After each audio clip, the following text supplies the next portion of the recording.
In Ghana, we have a total of approximately 300 dialysis machines. The majority of these machines are in Accra and the Central Region. 4 regions do not have a single dialysis equipment. So those who need the service must commute long distances to Accra and elsewhere. Well, even if they have it in their regions, the cost of the treatment is such that for a majority of the people on dialysis, they have needed the support of the entire community, friends, and family to be able to shoulder the burden. And many times, they can't do that for too long. You may know some patients and you have seen the circumstances in which they were before they died. Died because they couldn't afford the 400 or 300 to 600 cedis that is required in government facilities. What should a government be doing? The government be doing about this? What should we as a nation be doing about this? Elsewhere, this is so simple and taken care of by your health insurance. There is high teacher attrition rate, and it is said to pose danger to education. This year alone, some 10,000 teachers have relocated to the UK. Tells 2 stories that we have quality that the UK needs, even the UK needs. The education minister says, we don't have teacher shortage despite the circumstance. What we have is a distribution challenge. What does he mean? We'll try and break that down. OccupyBoG of Ghana, the minority, NDC, and their partners mobilized thousands onto the streets, went to the Bank of Ghana premises. They laid out their concerns. The bank, supervised by Dr. Ernest Addison, has reported historic loss, and yet it is undertaking projects that cost us so much at a time that it is making losses. That it has printed 770 trillion Ghana cedis in 2 years for the Akufo-Addo-led government. What are the facts? But the governor has a reply that has got almost everyone asking if indeed he uttered those words. He described them as uncivilized and hooligans. And it's clear that he won't resign. I'm Samson, Lardy, Anyenini. We'll be right back to deal with the vexed matters. You're welcome back. This is Newsfile. It's your most authoritative news analysis platform. And here on Newsfile, we put Ghana first. I have a very short take, and I title it, Who You Are in Article 1. Who you are in Article 1. It's just a reminder, because I know you know who you are as far as the Constitution of the Republic of Ghana is concerned. I really feel sincerely that most of us demonstrate a certain lack of knowledge. And because of that, we feel powerless because we are not the president, we are not in the executive, so to speak, we are not, a judge, that's we are not the judiciary, and we are not in parliament, or we are not a minister, or we are not holding some power. You need to re-examine that way of thinking. This nation does not exist without the Constitution. As presently constituted, it is this Constitution that determines what and who we are. And this Constitution, I'm illustrating to you just by one article who you are. You've never thought about it in those terms. The Constitution begins with a preamble. And in the preamble, it begins by saying, in the name of the Almighty God. We, note that, we, the people of Ghana, not we, the executive, the parliament, the judiciary, or the minister, the DCE, we, the people of Ghana. And after saying several things, we come to affirm an important central principle. In the preamble, it says, and in solemn declaration and affirmation of our commitment to freedom, justice, probity, and accountability. The principle that, note it, all powers, not some powers, all powers. The power the president wields. You forget that you go to the elections and you make a president. And without you, there will not be somebody called a president.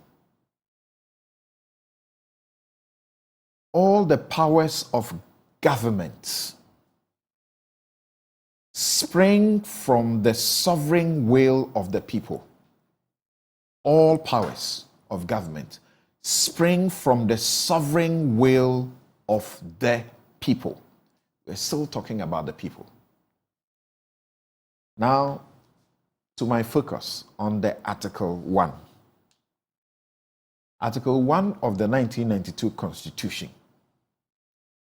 says, the sovereignty of Ghana. So sovereignty, which the preamble says is the basis of all the powers of government, and which sovereignty, the preamble says, springs from the people. That sovereignty is the power beyond which there is no other power. Of course, if you're a Christian like me, you will acknowledge that there is another power. But that's not what we're talking about. Sovereignty is the power beyond which there is no other power. So if the Constitution of Ghana says all powers of government spring from the sovereign will of the people, which is you and I. And then Article 1 says the sovereignty of Ghana resides in the people of Ghana. Don't end there. in whose name and for whose welfare, in whose name and for whose welfare the powers of government are to be exercised. You've given power. It has to be exercised in your name. So a president or a minister or a parliamentarian or whatever they call themselves, or a judiciary, cannot act but in your name. Everything they do, they are doing it in your name, for and on your behalf. And the Constitution says it must be exercised for your welfare.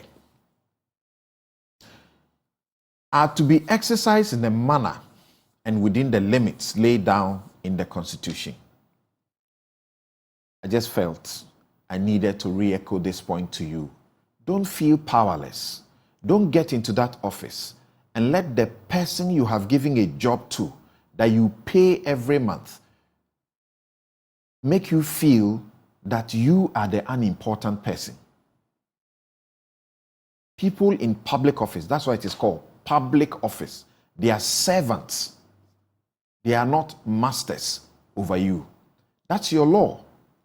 It takes you to make the law reflect what it says you are. So if you sound powerless, they will take advantage and make you feel powerless. Just by one article of the Constitution, see what power you wield. If you were to read the Constitution properly, you will see that you are really very powerful. And that is my take. Reflection of the disdain and the disregard they have for the Ghanaian people. I mean, how can you choose the IMF over the people who have employed you, over your employers, over the people you are supposed to serve? It's the height of disrespect. I am disrespected. I am offended that he will send the watchman, the gate man, the security man, to come and receive a petition on monetary policy. He says he's a retired wing commander. For a wing commander, his business is flying planes. I mean, what has a wing commander got to do with monetary policy and inflation rates? But you see, this is a good indication of where we are. He has called for war. He will get it big time. We all feel very much disrespected. And this speaks to the impunity with which Nana Akufo-Addo and his appointees want to run this country. But we are not handing over our petition to the head of security.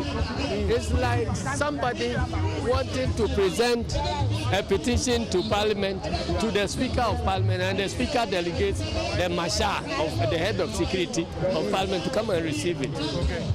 It's the height of disrespect.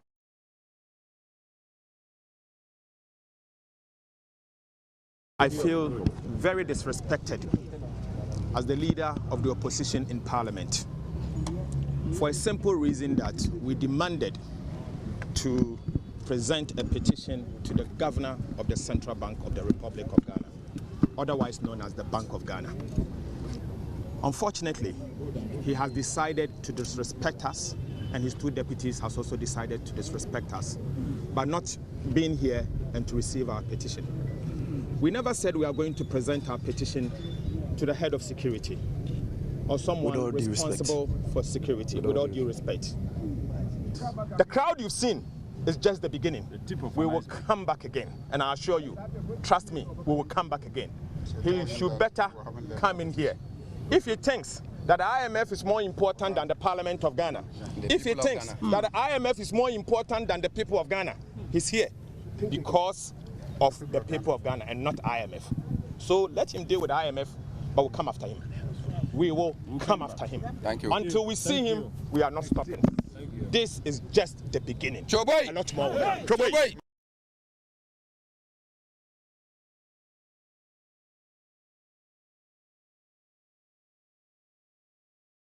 Right.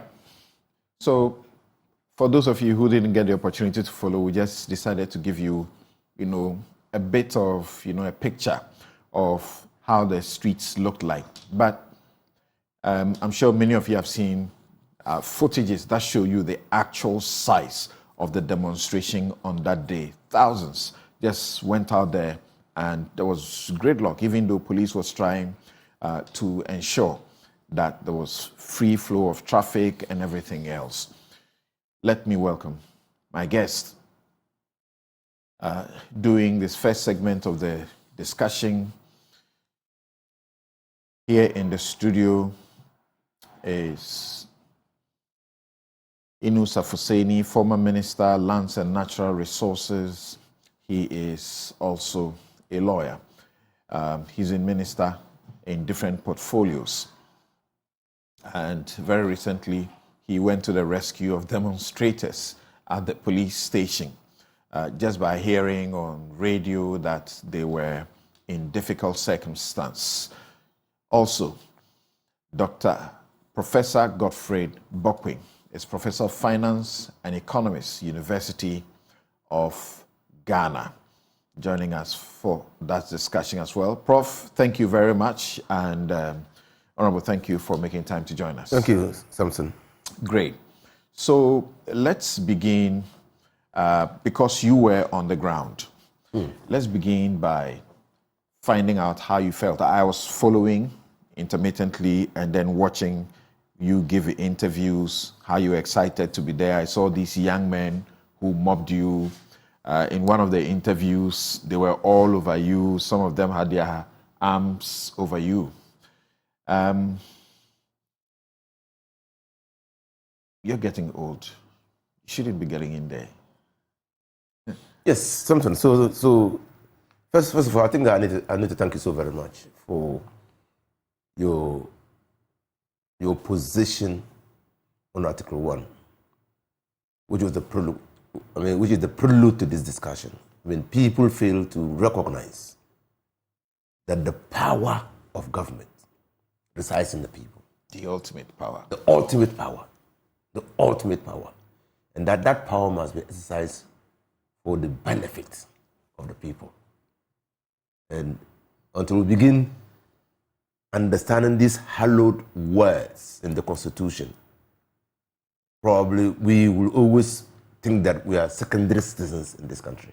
So I thank you so very much. I was actually moved. And citizens are careful. They know how they can see things that look discriminatory, even though the Constitution says they are not to be discriminated against. They've seen big people, quote unquote, people with status, class, so to speak, who get into the biggest troubles. And even when they go to court, they come out unscathed. Okay? They've seen people who insult judges. They berate judges. They insult them in a manner that nobody would even think about doing. And they get away with contempt. And they see that when they do the slightest thing and they are put before a court, they will suffer many years in jail. Some of them actually pre-trial detention. Nobody thinks about them. So they are aware. People who have threatened war and say, this tribe, if you see this other tribe, hit them, beat them up. They are put before a court and they are free. But if the ordinary person attempted a quarter of that, they will still be in jail. So people... So we, as lawyers and once upon a time law students, we've always discussed this matters in jurisprudence, not so. Is law meeting its ultimate objective and purpose? How can we make law more effective, efficient, and representative of the people? How can law be a tool for safeguarding the weak in society? We've always discussed these things. But my honest view is that it is not the trampled upon, the marginalized, the weak, who will fight for the recognition of that right. It is people like you and me who have been privileged, who probably have been educated by the resources of the marginalized who will stand up and speak. And the Ghana anthem, our anthem, says that God should imbue in us, put in us the love or make it possible for us to cherish fearless honesty. Fearless honesty. I love that line to bits. Why? Because you must be fearless to talk about matters that clearly will inure to the benefit of the generality. And you must be prepared for the consequences. And that national anthem predates the 1992 Constitution. So I was saying that you have served your country. I do not expect you at this time when you are supposed to enjoy some amount of rest, good rest, to be on the streets. Yes. So sometimes I can relate. I can actually relate to the young men. Me and you come from areas that were not very endowed. The fact that we are here speaking to Ghanaians means either our family invested in us or the communities invested in us. But there are people still in the communities, not so. The motto of the Commonwealth Hall of the University of Ghana is True stance. True stance. No, the Legon Hall. Okay. Hall. To whom much is given, much is expected. I mean, can you imagine all the privileges we have enjoyed growing up? The fact that you could go to your uncle and say you are going to school and they will give you money to go to school. Yeah. Your uncle has grown and gotten children. Does your responsibility to your uncle end with your uncle? Are you not responsible for the children? And if they are growing up and the country in which we are managed in a way as to compromise their future, don't you have an intergenerational responsibility to ensure that your actions now will create a better future for them? Aren't we? How is human progress recorded? You have children. You pray and hope that even though you've achieved national stardom, your children will achieve African stardom or world stardom. That's how progress is recorded. You can't hope to be better than your children. Then that's retardation. So yes, I've been given tremendous privileges to serve this country. But I still can relate to the pain and suffering of the youth. And I told you 2 weeks or so ago that I had a stirring in me that what the young men came out to do was right and legitimate, and that no action should be taken to frustrate them. They should be allowed to talk about how they see things and whether the way things are going would better their lives in accordance with Article 1 of the Constitution. The same consideration animated my thoughts when the NDC, together with civil society organizations, decided to embark on a demonstration. Yes, I'm NDC. But what is the demonstration about? It's about recklessness. We'll talk about what the demonstration is about, the purpose. But that is supposed to be hooliganism on the part of members of parliament, legislators, representatives of the people in parliament who have other civilized avenues to vent the same, plaint. Well, that statement from Addison has been condemned by all right-thinking people, right-minded people. Because you see, we all know, and your listeners know, that the demonstration was made possible by Article 21 of the Constitution. Article 21, 1D. D of the Constitution. Right. Now, and so that is a legitimate basis for the demonstration. And we all know that Article 33, even if Article 21 was not in the Constitution, Article 33... Article 21(1)(d) of the Constitution 1992 is about general fundamental freedoms. 1D says all persons shall have the right to freedom of assembly, including freedom to take part in processions and demonstrations. Please go ahead. So that was the basis of that. Now, to say that that's hooliganism is to challenge the premise upon which that right has been granted to Ghanaians. Guaranteed to Ghanaians. Guaranteed, actually. Thank you. So again, you have bring me back to the philosophical discussions that animated the halls of University of Ghana. Well, so guaranteed, it's guaranteed. So it's a recognition that that right must exist, and the Constitution guarantees that. So to say that that's hooliganism is to attack Article 21 of the Constitution, Article 21(1)(d) of the Constitution. And there is a way of attacking provisions of the Constitution. You sponsor an amendment to change it. That's what you do. I mean, if you don't sponsor an amendment to change it, that provision becomes part of the worldview that Ghanaians, our founding fathers, thought that the people of Ghana should be guaranteed those rights.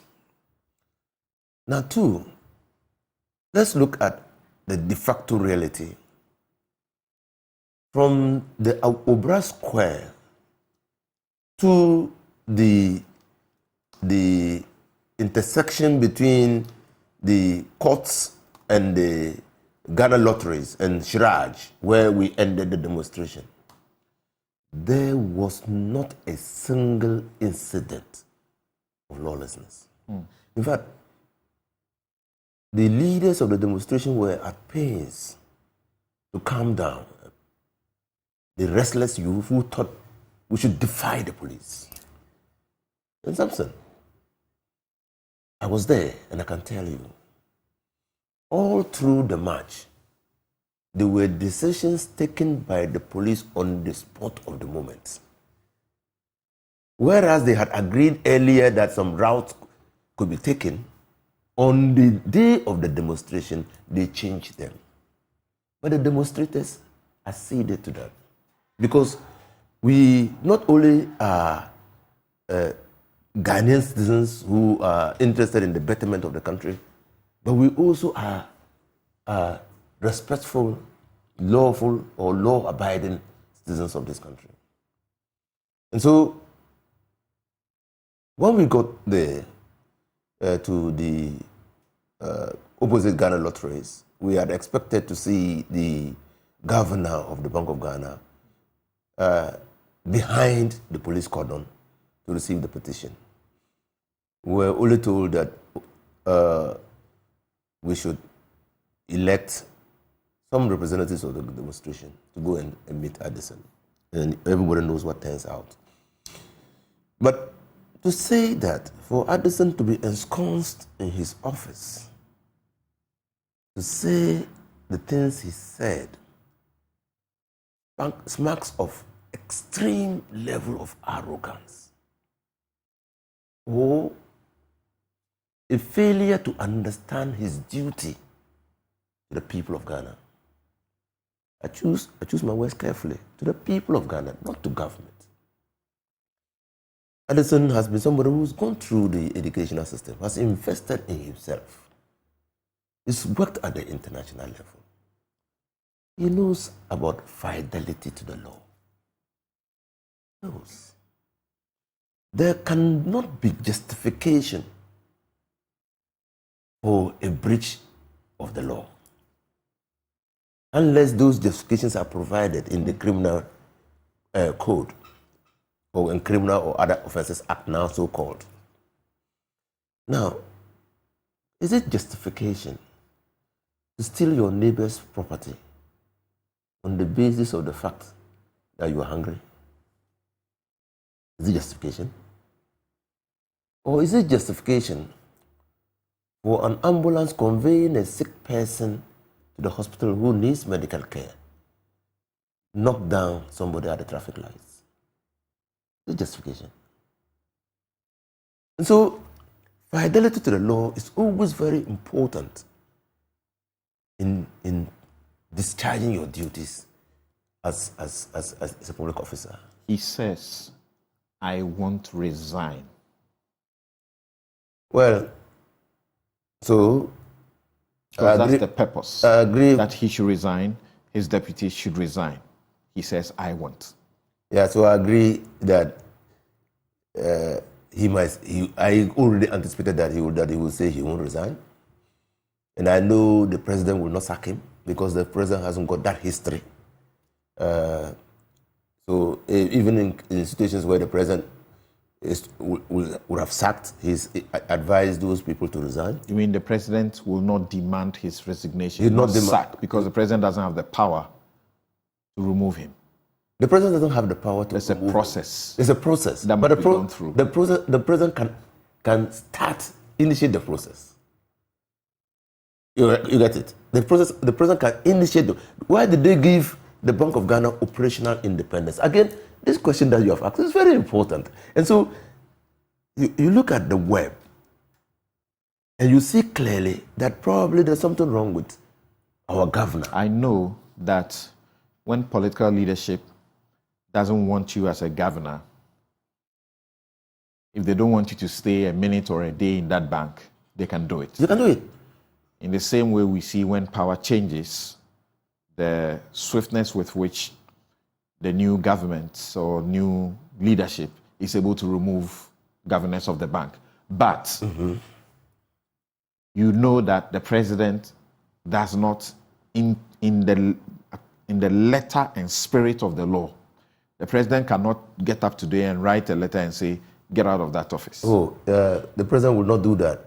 Because he can't do that because the law does not allow it. Yeah, if he does, but the president has done other things other than that.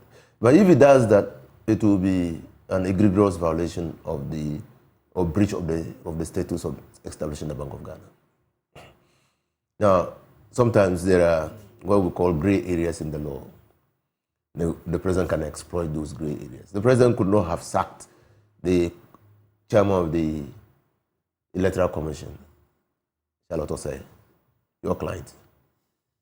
But there was a way. So she was not my client. Who was a client? I took a constitutional interpretive issue. Oh, she was going to be a beneficiary of that. Acting as she would have been a beneficiary of that. But she was not my client. Okay, she didn't pay. Kokubako. Kokubako was the client. Okay, so you see, he didn't take a direct route to sacking Charlotte Osei.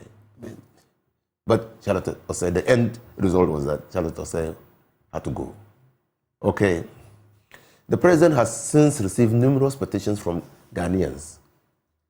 And you have said consistently that a violation of the constitution that demands the declaration of assets within a certain period of time cannot be excusable. That those public officers who have done that should go. And I share that with you. But they have not gone. So there are many things that the president can do, and there are gray areas. So he will not go. The president will not initiate any move or get people to initiate moves to let him go. The president, in fact, why the president will not let him go? I mean, once upon a time there was a governor of the Bank of Ghana. He had not stayed through his term. He was called one Dr. Abdul Nasser Isahako. When the MPP won election 2016, in 2017 they came to the conclusion that they could not work with him. The late Osei Akoto in Parliament, in one of our discussions, said, "Oh, Inusa, we can't work with him. We can't work with him. So we're going to pay him his severance award and he will go. We can't work with him." So, but we have known that in the United States of America, the head of the Treasury, or what was his name, lived through many administrations for consistency in policy. But why did the president say he could not, or the government said they could not work with? Because of what has happened. You need somebody who will put partisanship over national service or patriotism or the duty to his law or to the law establishing his institution to be able to bend the rules in your favor and do so with impunity. I have said that when you look at what happened at the Bank of Ghana, and particularly, and many people have said, well, and even yesterday, somebody was still arguing that, oh, we need to celebrate him. We're not saying that we won't celebrate him. We're saying that we will celebrate him when he does the things properly. You know that if a law says that you cannot do certain things, and you want to do those things, what you must do is to take steps to amend that law. Right. So let's not go back there. Finally to you, and then I'll go to my other guest. By the constitutional architecture, the Bank of Ghana governor has legal protections. Yeah. Just like a judge of the Superior Court, just like the commissioners of the independent constitutional bodies. So, once you are convinced that the president first cannot remove him, is the reason you are appealing to him to resign or demanding that he resigns. He says, I will not resign. As we understand, you are planning to have not one or perhaps even more of these demonstrations for the same purpose. Will he not be justified to say, you know that there are civilized processes that you can use, and yet you are embarking on this hooliganism? I don't want you to go to that route, because the Constitution itself guarantees the right to demonstrate. And we cannot say that the Constitution haven't guaranteed the right to demonstrate. Our country is an uncivilized country. That argument cannot hold. You can come to a deductive conclusion on the basis of that argument. Two, our Constitution has similar provisions in other jurisdictions. But those jurisdictions, more established democracies as they are, people still manifest civil disobedience and demonstrate. Even spontaneously. Spontaneously. You don't need this 5 days notice. Even coming to you today, I was just thinking that, how can you call that demonstration lawless? And I saw you posted unlawful assembly. Then I said, oh, then we are in trouble. Because when churches go on retreat, do they take permission from the police?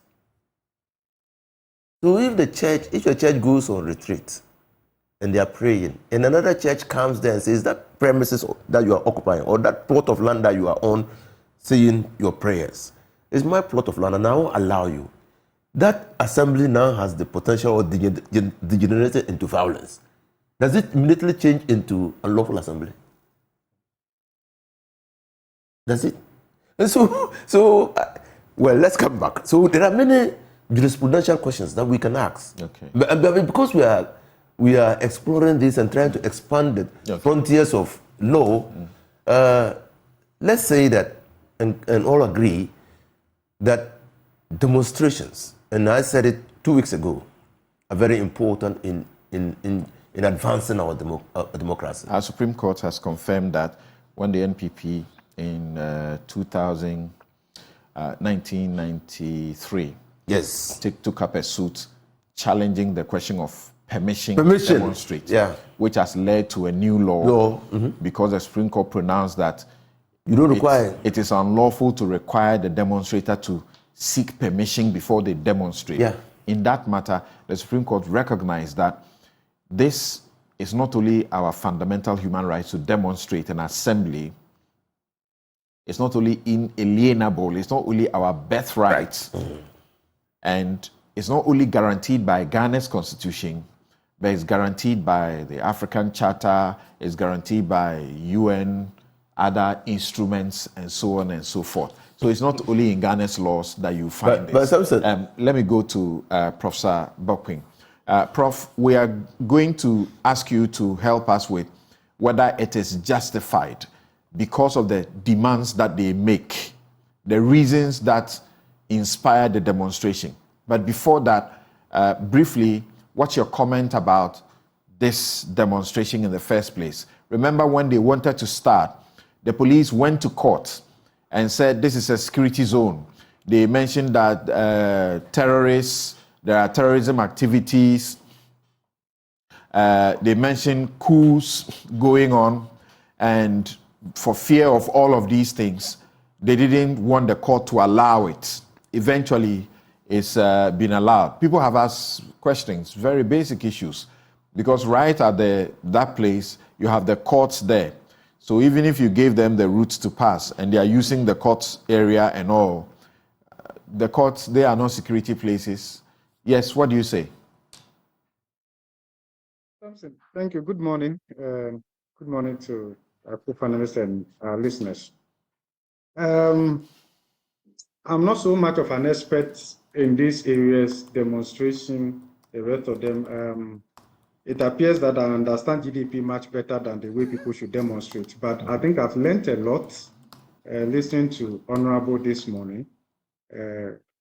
My considered view is that if you look at the whole architecture, from the judiciary to the security services and all of that, it doesn't appear that we are working consciously towards deepening our democracy in a manner that perhaps we've seen elsewhere.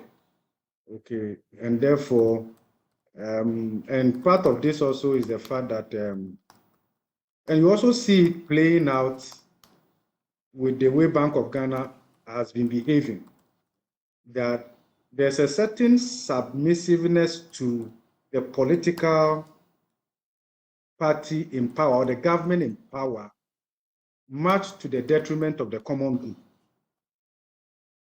And therefore, even if demonstrations are legitimately premised, have very good reasons and whatever, and probably could lead to a good outcome, it appears that for the sake of allegiance to government or whatever, we tend to tamper with that. I had said before that in a very serious country, maybe the governor of Bank of Ghana would have resigned long ago. It doesn't have to take a demonstration. And because, so if you look at, and I'm saying this because Samson, over the years or over the decades, in fact, since 1992, part of the macroeconomic instability we have seen in this country has largely also been supported by the central bank through accommodating monetary stand, which ultimately enables the political economy or the fiscal side to actually be reckless. To that extent, the checks and balances that one would have expected to come from the central bank. And it's for this reason that over the years, as a country, we've worked hard to generate the operational independence of the central bank. And I want to believe that the central bank, the Supreme Court would equally affirm the operational independence of the central bank, because as a horizontal accountability institution, is good for our democracy. And therefore, whoever presides over the affairs of the central bank would have to be mindful of the fact that they are there first to protect the institutional independence. Under this circumstance, we've seen Bank of Ghana not playing that role effectively. I could give you a little bit of statistics just to put this within context, so that as we reform going forward, we build forward better. Because what we are discussing here is not peculiar to only this regime.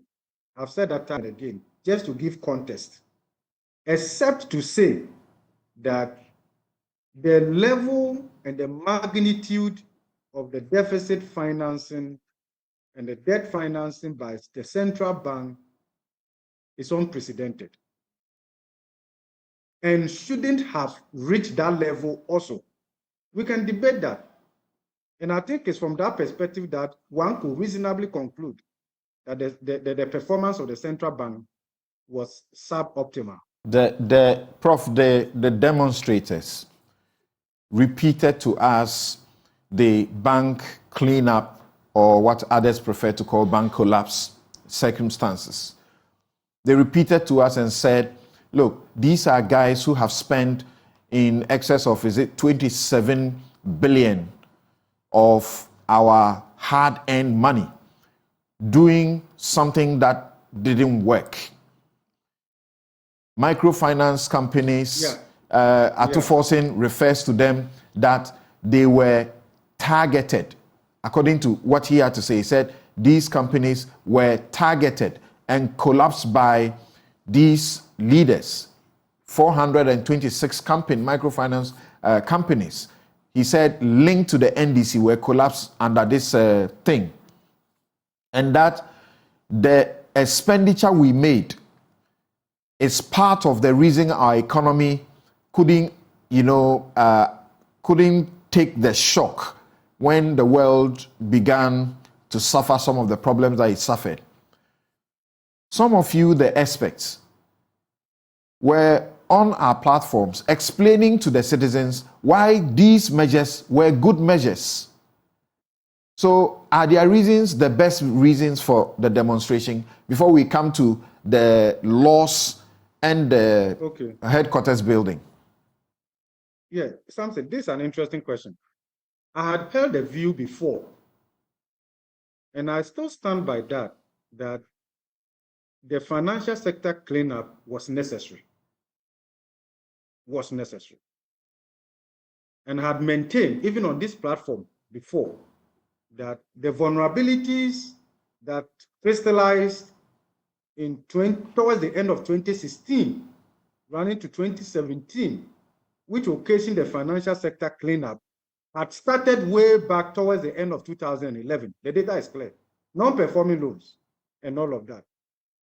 We had maintained that the first asset quality review that was done 2015 clearly had indicated vulnerabilities in the financial sector. The decisive responsiveness didn't come the way it should. You can go through the IMF-supported programs, the 16th IMF-supported program from April 3, 2015 to April 2019. That is clear. So we were of the view, and I supported the central bank, that a certain level of cleanup needed to be done in order to reposition the financial sector to make it a bit more robust to support economic growth. That's clear. However, we have also said that given the amount of money that had been spent and the lack of transparency in the financial sector, cleanup raises questions. And we have maintained that this should independently be investigated. That it cannot be that we didn't, Bank of Ghana should have presented overall plan and how much it was going to cost the ordinary Ghanaian. Transparency, full disclosure. We saw what happened in the case of the US in the run-up in the financial sector cleanup, the global financial crisis, the relationship between the US Fed, Congress, and all of that. That should not be lost on us. And I think that, yes, if you look at how much we have spent, the lack of disclosure and transparency and all of that, clearly it raises questions about the financial sector cleanup. We will not run away from that now. And we've made that known. And I want to believe that, and also, you see, there are other things that are coming up now that wasn't visibly maybe available then in terms of politically connected businesses or financial institutions within the sector and how they were treated relative to others and the rest of them. I think we should all be bold enough to say we shouldn't have gone that way. That businesses should be allowed to thrive regardless of which regime is in power.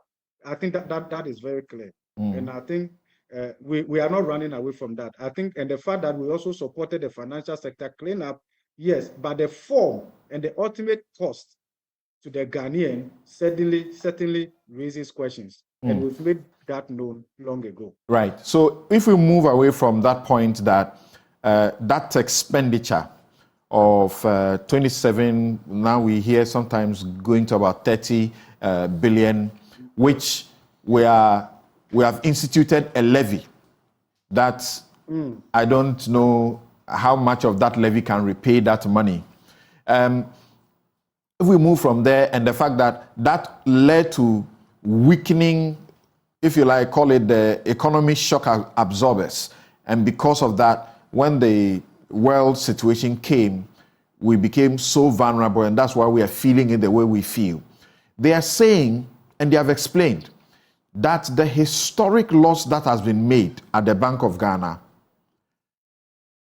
I've forgotten what the percentage is, you clearly should have it at your fingertip, was expenditure 60.8 billion cedis.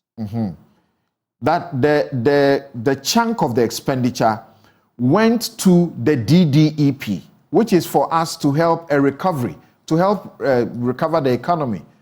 So on that basis, will you say that such a demand is justified, that he and his governor should resign? I think the explanation of Bank of Ghana doesn't stand. I take exception to that. Samson, this is how I'm looking at it. We had crisis. Of course, before COVID-19, before Russia, Ukraine, there was clear evidence that the country's fiscal vulnerability was very high. It was clear. Just to give context, Ghana officially entered a high-risk debt distress category in 2014. As part of so when the government in 2014, actually it was on August 6, 2014, when the government made a call to the IMF for our 16th IMF supported program, which kicked in from April 3, 2015 to April 2019. One of the drivers was debt unsustainability. So the IMF supported program then had as part of the objectives to restore debt sustainability, among other objectives. When we exited that IMF supported program in 2019, we still could not achieve debt sustainability. We were still a high risk of debt distress as a medium debt carrying country. We were still at that point. Now, from the end of 2019, internal debt sustainability analysis done by Ministry of Finance itself had similar conclusion that our public debt was unsustainable, even before COVID, even before Russia, Ukraine. So the pre-existing vulnerabilities were there. Great.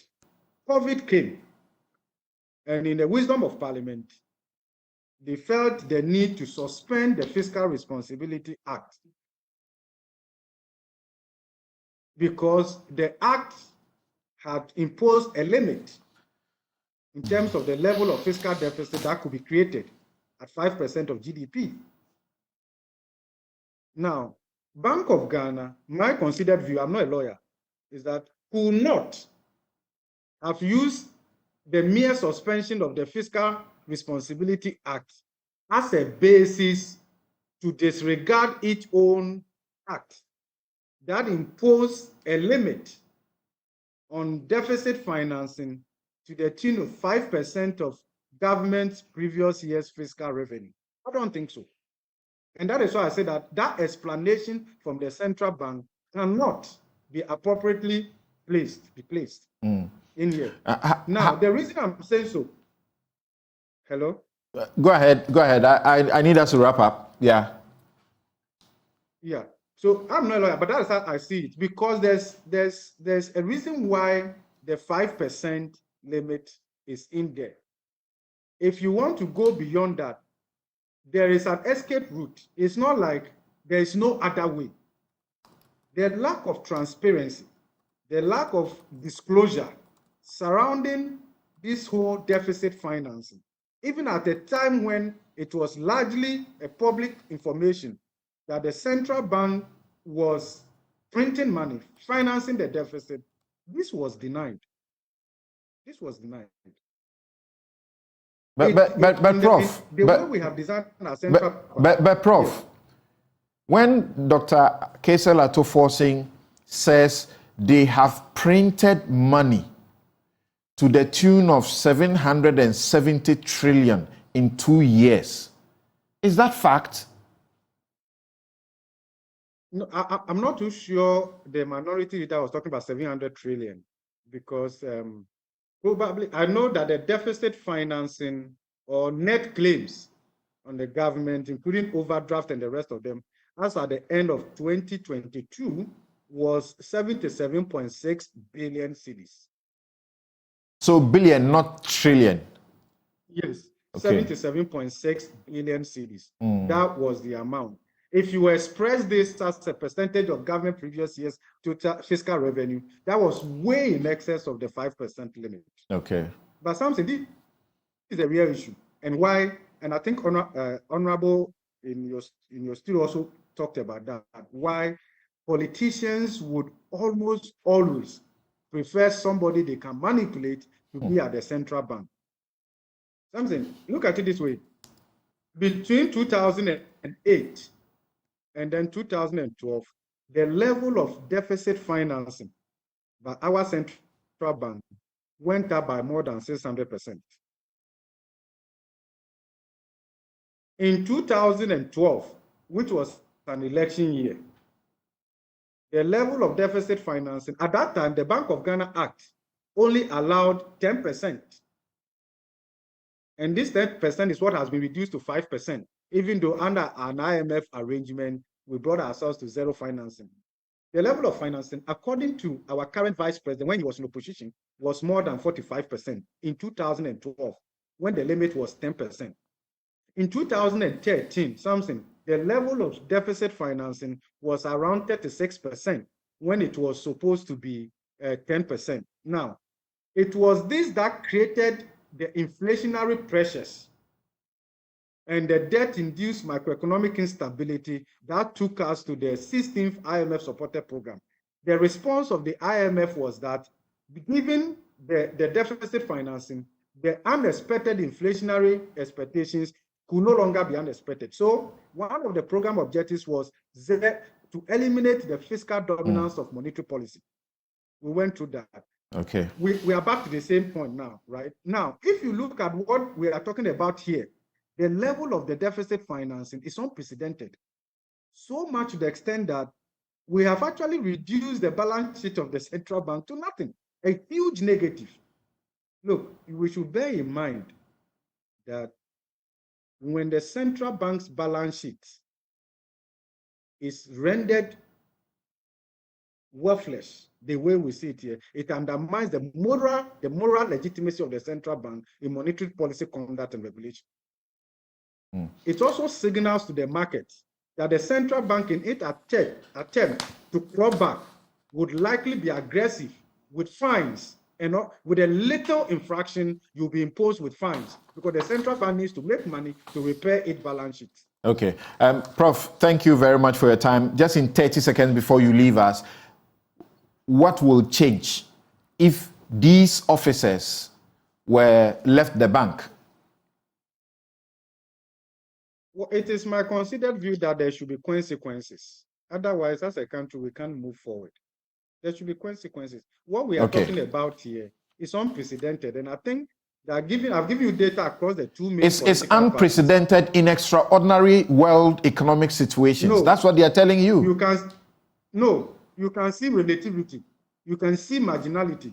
It should not be the case that we are in this solely because of the external shocks. Okay. You can check Ghana's inflation across other countries. You can check the public debt data. You can check level of financing across even our peers and the rest of them. So it's a very lazy way of saying that everything is external. No. All right. We also don't discount the external impact, but let's accept responsibility. And let's make amends in a way that inures to the benefit of the ordinary Ghanaian. Thank you very much, Professor Godfred Bokwing. There, I can only give you some 2 minutes, and then we take a break and come to look at something that has both positive. The education minister suggests there's actually no negative, so we should not be worried. That in 1 year, 10,000 teachers trained with our hard-earned money. You know how we sacrifice to take care of our teachers and to train them. They have left. They are in the UK. But the fact that the UK is looking for Ghanaian teachers is credit to what we are doing down here, isn't it? Yes. Well, so when Professor Bokwing was speaking, my mind immediately went to the phrase or word that came up during the COVID, comorbidities. And that is what has gotten Ghana to where we are now. That's gotten Ghana bankrupt. Since that there were already pre-existing vulnerabilities. Deficit was high, debt unsustainable, inflation was high. Then COVID comes. Then Ukraine-Russia comes. It collapses you totally. But one thing that we must all know is that we cannot accept the explanation given by government and the Bank of Ghana. Because we are living in a global community. And that's where the relativity plays in. So how come that Africa is not suffering the same? Or how come that East Asian countries are not suffering the same? Or Latin American countries? And only those who have failed in Latin American countries or in East Asian countries to manage their economies properly, like Sri Lanka, are going through the same problems with us. So that is the problem. But lastly, Samson, again, coming back to your Article 1, because power resides with us, the least we expect of public office holders is absolute honesty, brutal honesty, and taking responsibility for their actions. Now, if you take a decision and the decision does not pan out well, as a public officer, you not only have to engage with the people of Ghana in honest talk, you also have to accept responsibility. I think that in this case, we don't have that culture. We don't have that culture. That's why we are where we are. We are always struggling to defend the indefensible. That is the problem. And you find it in political parties. Sometimes when you speak out of turn, your party even condemns you. But you must be honest. I'll confess to you, the most worrying part of that is where you see intellectuals that you had so much respect for, that you actually went down there and supported demonstrations that they organized over minor issues. And you see them defend, they're completely indefensible. It's difficult. And let's see how it goes. But you not presenting your petition to the head of security has also come up for discussion. But since you say you go back again, let's see what happens. But Spencer, you know that the Constitution categorizes officials at the Bank of Ghana or at any public institution. We have principal officers and other officers. Is the head of security part of the principal officers of the bank? We understand he reports directly to the government. Is he part of the principal officers? No, not. Okay. And on that note, if you have heard anybody suggest, particularly Paul Admochire suggests that Samson has written somewhere that demeaning comments that was a watchman, please treat it with a bag of salt. I have not said that anywhere, and I have not written it anywhere. He purported to quote me twice on his show on Tuesday and on Thursday, and trying to, throw mud at me on his show. It's completely wrong. I've said no such thing anywhere. My father, in the last 10, 15 years of his life was a watchman, and I was proud of him. We'll be right back. We have so many people waiting in the wings to come and teach. You may go to an urban classroom where there are 2 teachers in the classroom, and you go to Sabsugu and we have a shortage. I'm happy that Dr. Nkansa has committed that we're going to ensure that this deployment challenge is no longer the case in the next few months. Government is working assiduously with relevant stakeholders to produce teachers who meet the changing dynamics of the 21st century teaching profession. The Ministry of Education, through the National Teaching Council, NTC, has been empowered to implement policies and programs at both the pre-service and in-service level to ensure that Ghana continues to produce and maintain the quality teachers we need in the education transformation agenda. To improve teacher quality and their skill set, the NTC has instituted the Ghana Teacher Licensure Examination to ensure that graduates recruited to teach meet the professional standards set by the regulator and that they are fit for purpose. In addition, the Ministry of Education, again through NTC, has institutionalized a point-based continuous professional development system that ensures that our teachers do not remain stale, but stay competitive and relevant in the ever-dynamic world of knowledge and skill. You heard the Education Minister, Dr. Educhum, and the President on the occasion of the Teachers' Day and teachers receiving some congratulations and being acknowledged for all the good things that they do, the good teachers do for the country. So let's begin this conversation with our next set of guests, Dr. Christian Adaipoku, Registrar, National Training Council. He, broached the subject earlier in the week about the 10,000 Ghanaian teachers who have relocated to the United Kingdom. Reverend Isaac Owusu is president, the Ghana National Association of Teachers, NAT. Dr. Clement Apak, Abbas Apak is MP, Bolso South, Deputy Ranking Member, Education Committee, and Member Public Accounts Committee. And Richard Anyagba is the with the New Patriotic Party, heading their communications. Thank you very much, gentlemen, for making the time to join us. And let me first go to Dr. Adaipoku. Doc, good morning. Thanks for joining us. Good morning, and greetings to your panelists first, and then entire Ghanaians, especially teachers of Ghana who are working so hard to train the minds of our future. Right. And forgive my asking this question in the way I'm going to ask you now. That you must feel a sense of pride that teachers trained in Ghana are hot cake in the UK. You don't? Oh, I am something.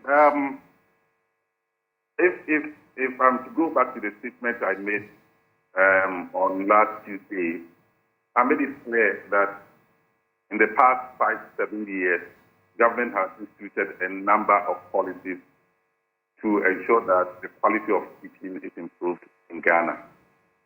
These include the reform of the teacher education curriculum framework that we used to have, improving it and bringing it to 21st century teaching and learning focus, establishing teacher standards, bringing about continuous professional development, which is also crucial to Ghanaians because a teacher's knowledge must be updated continuously to be in tandem with the modern trends of teaching and learning.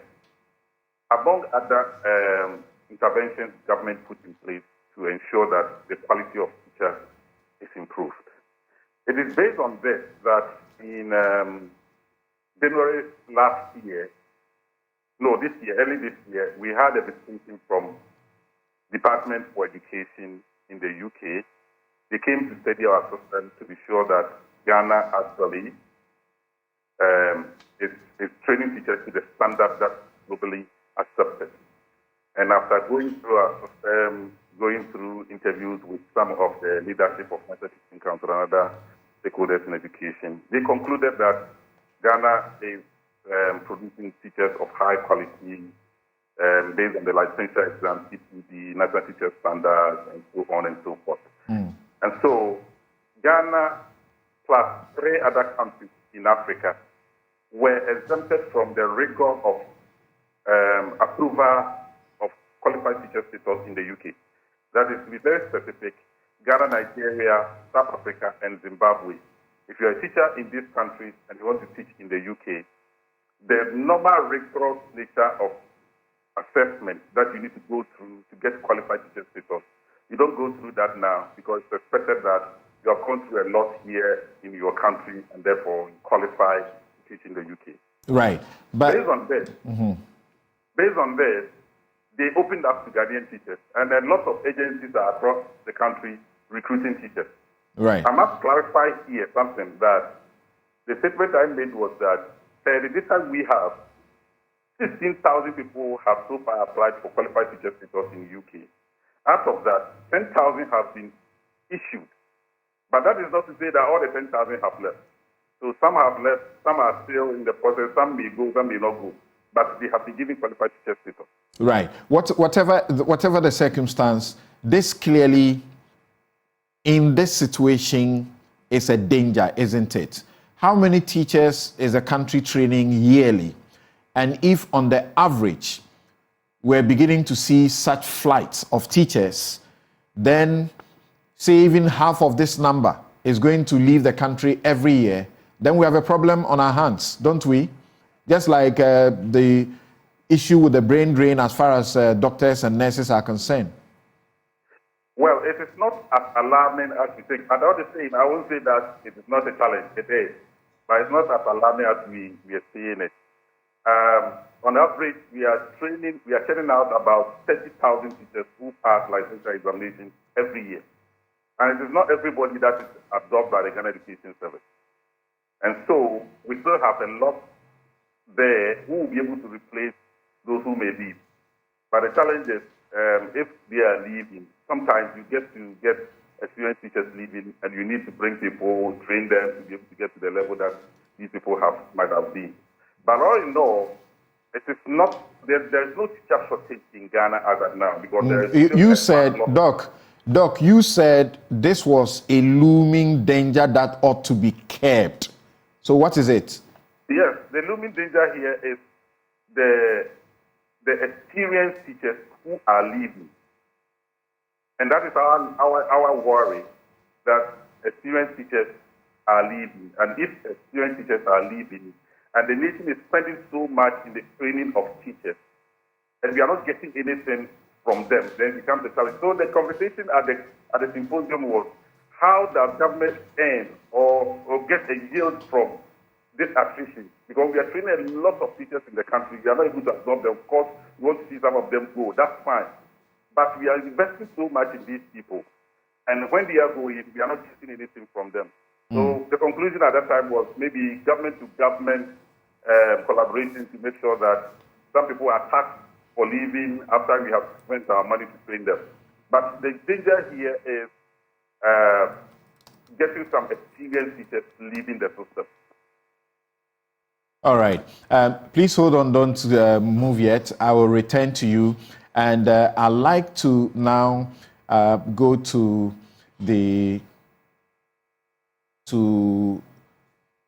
Reverend Isaac Owusu, who is the president of the Ghana National Association of Teachers. Christian Adepoku used to be president of NAGRAT. How do you assess this particular development? Are you looking at it from the same lenses as Dr. Christian Adepoku is doing and the Minister of Education is doing?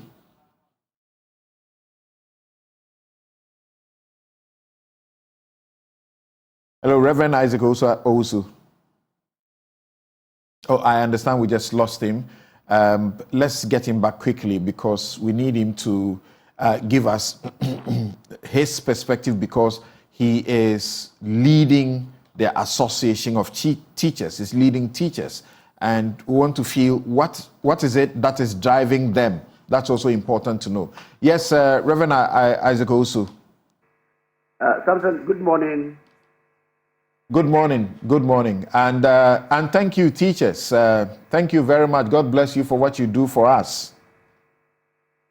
Well, let me say a very good morning to my teachers in the country.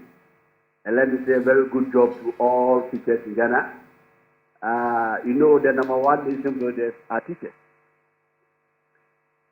So, and also let me say good morning to your panel members in the studio and my senior brother, Dr. Attrition Adepoku. How are you processing the statistics? Are you doing them from the lenses that Dr. Adepoku is doing or Dr. Educhum is doing? Something, you know something. For the Minister for Education, he is a politician. And certainly there is no way the politician in Ghana will admit challenges easily like that. My senior brother, Dr. Attrition Adepoku, is heading an agency mandated by law to regulate teacher professionalism in Ghana. And they deal with data. You see, apart from what the registrar quoted, that 10,000 are successful to go to UK. Samson, there are others who are already in Canada. There are others who are already in South Africa. There are others who are already in China. You see, day in, day out, any teacher in Ghana who gets opportunity is ready to leave. It isn't that the teacher didn't get the requirement to teach in Ghana, but the condition in which the teacher is working. That is what is demotivating those who are running out of the country. And to talk about teacher shortages, look, if you go to our rural areas, schools on the island, yes, of course, we agree that in terms of teacher deployment, all the big men and big women in the country, they do not want their family relatives to be teaching in these remote areas. So you go to Accra, you see a class about 2-3 teachers in one class. But when you go to the rural areas, schools on islands, a whole basic school which needs about 16 teachers, you only see 3 teachers, including the head teacher, managing class 1 to JS3. So when the minister says we do not have shortage, what we have is a distribution challenge. You can't dispute that then. Something, you see, nobody can tell us in Ghana that we do not have teacher shortage. If it is about distribution, what stops them? Because you have already employed the teachers. Then the teacher deployment is equally dangerous as a strategy. Because we believe that holistically, every school-going child should have the teacher standing before him or her, giving him whatever the child needs. And if we now admit that all our teachers are choked in town and in cities, then that one is equally dangerous as a strategy. So how do we have a problem of shortage when we are training about 30,000 yearly, and if on the average, if you have even say half of that number leaving the country, how can you still talk about shortage of teachers? How does that happen? Samson, we are with the teachers down here. I can tell you in authority that there are a lot of schools in Ghana under pre-tertiary that are crying day in, day out for teachers. You go to the district directorate, the directors are always compiling vacancies to the regions. The regions are always also forwarding the same vacancies to headquarters. So the solution, or the one to give you that answer, maybe someone from the Ministry of Education will be in a better position. But what we know as union is that there are a lot of classrooms that is begging for teachers. If indeed we have a lot of teachers in Ghana, then government should open up and recruit these teachers and fill the vacancies. Then we can boast of that Ghana, we don't have any such problem. If we have them, what are they doing? If we have people have passed through training colleges, they have passed through universities, and they are at home, you count them as teachers. Presently, what we know is that there are a lot of classrooms that is begging for teachers. And the conditions in which the current teachers are working in is not best.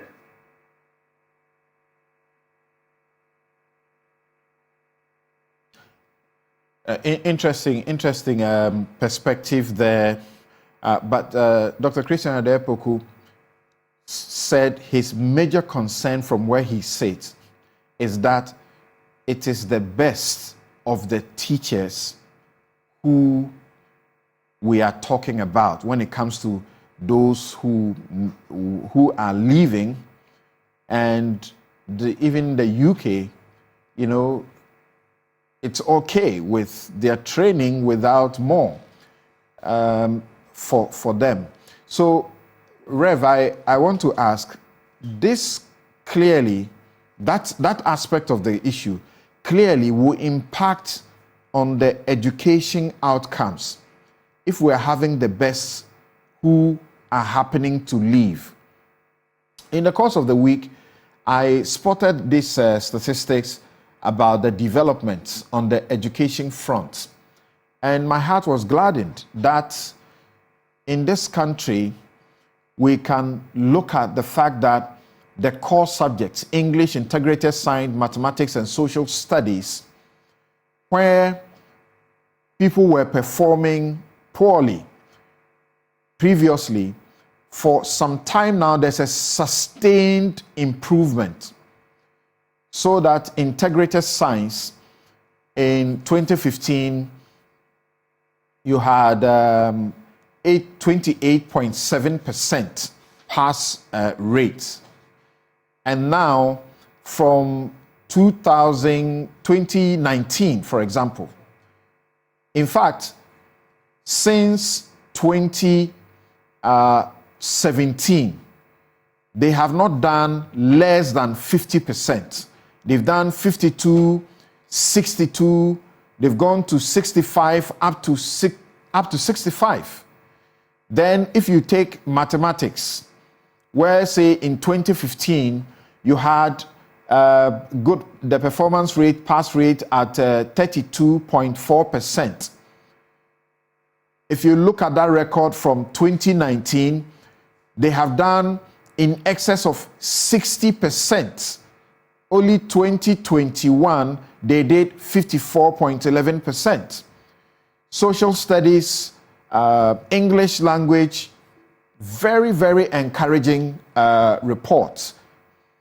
If these trained, experienced hands are leaving, then that is the major problem we must be dealing with. Agree? Exactly, Samson. You see, when you look at the outcome of the teachers' work, it is clear that Ghanaian teachers are really doing well. But the income that comes to the teacher is one that is demotivating him or her to go to UK. The teacher, let me recommend and let me acknowledge NTC for the work they are doing in terms of the teacher professionalism. But one thing that it has not come to their attention is that, yes, the policies you are bringing, the reform is good. But the income that is coming to the teacher, Because if I have now globally, I can teach anywhere, and I see a colleague in China who within 2 years has been able to at least have a car of his own or her own, has a two-bedroom to lay his or her head, and I have done close to 15 years in Ghana. I do not even own a bicycle. Certainly, if I get opportunity, sometimes I will leave. Because the income that is coming, it is not good. So that is why we are saying that until we add the better condition of service for the teachers. You see, if the teacher realizes that now I can compete with any other teacher in the world, and of course, those who are receiving the Ghana Teacher Prize, I think some of them even went to African Union and they were able to receive some awards.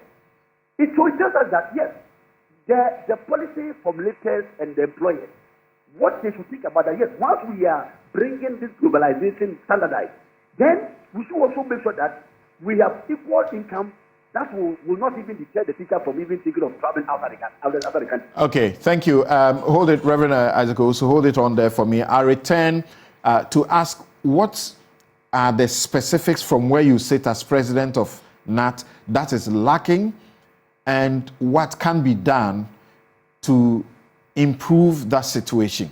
Now, back to the studio with my guest here, and Dr. Clement Apak, ranking on education. We have heard you many times on the issues in the education front.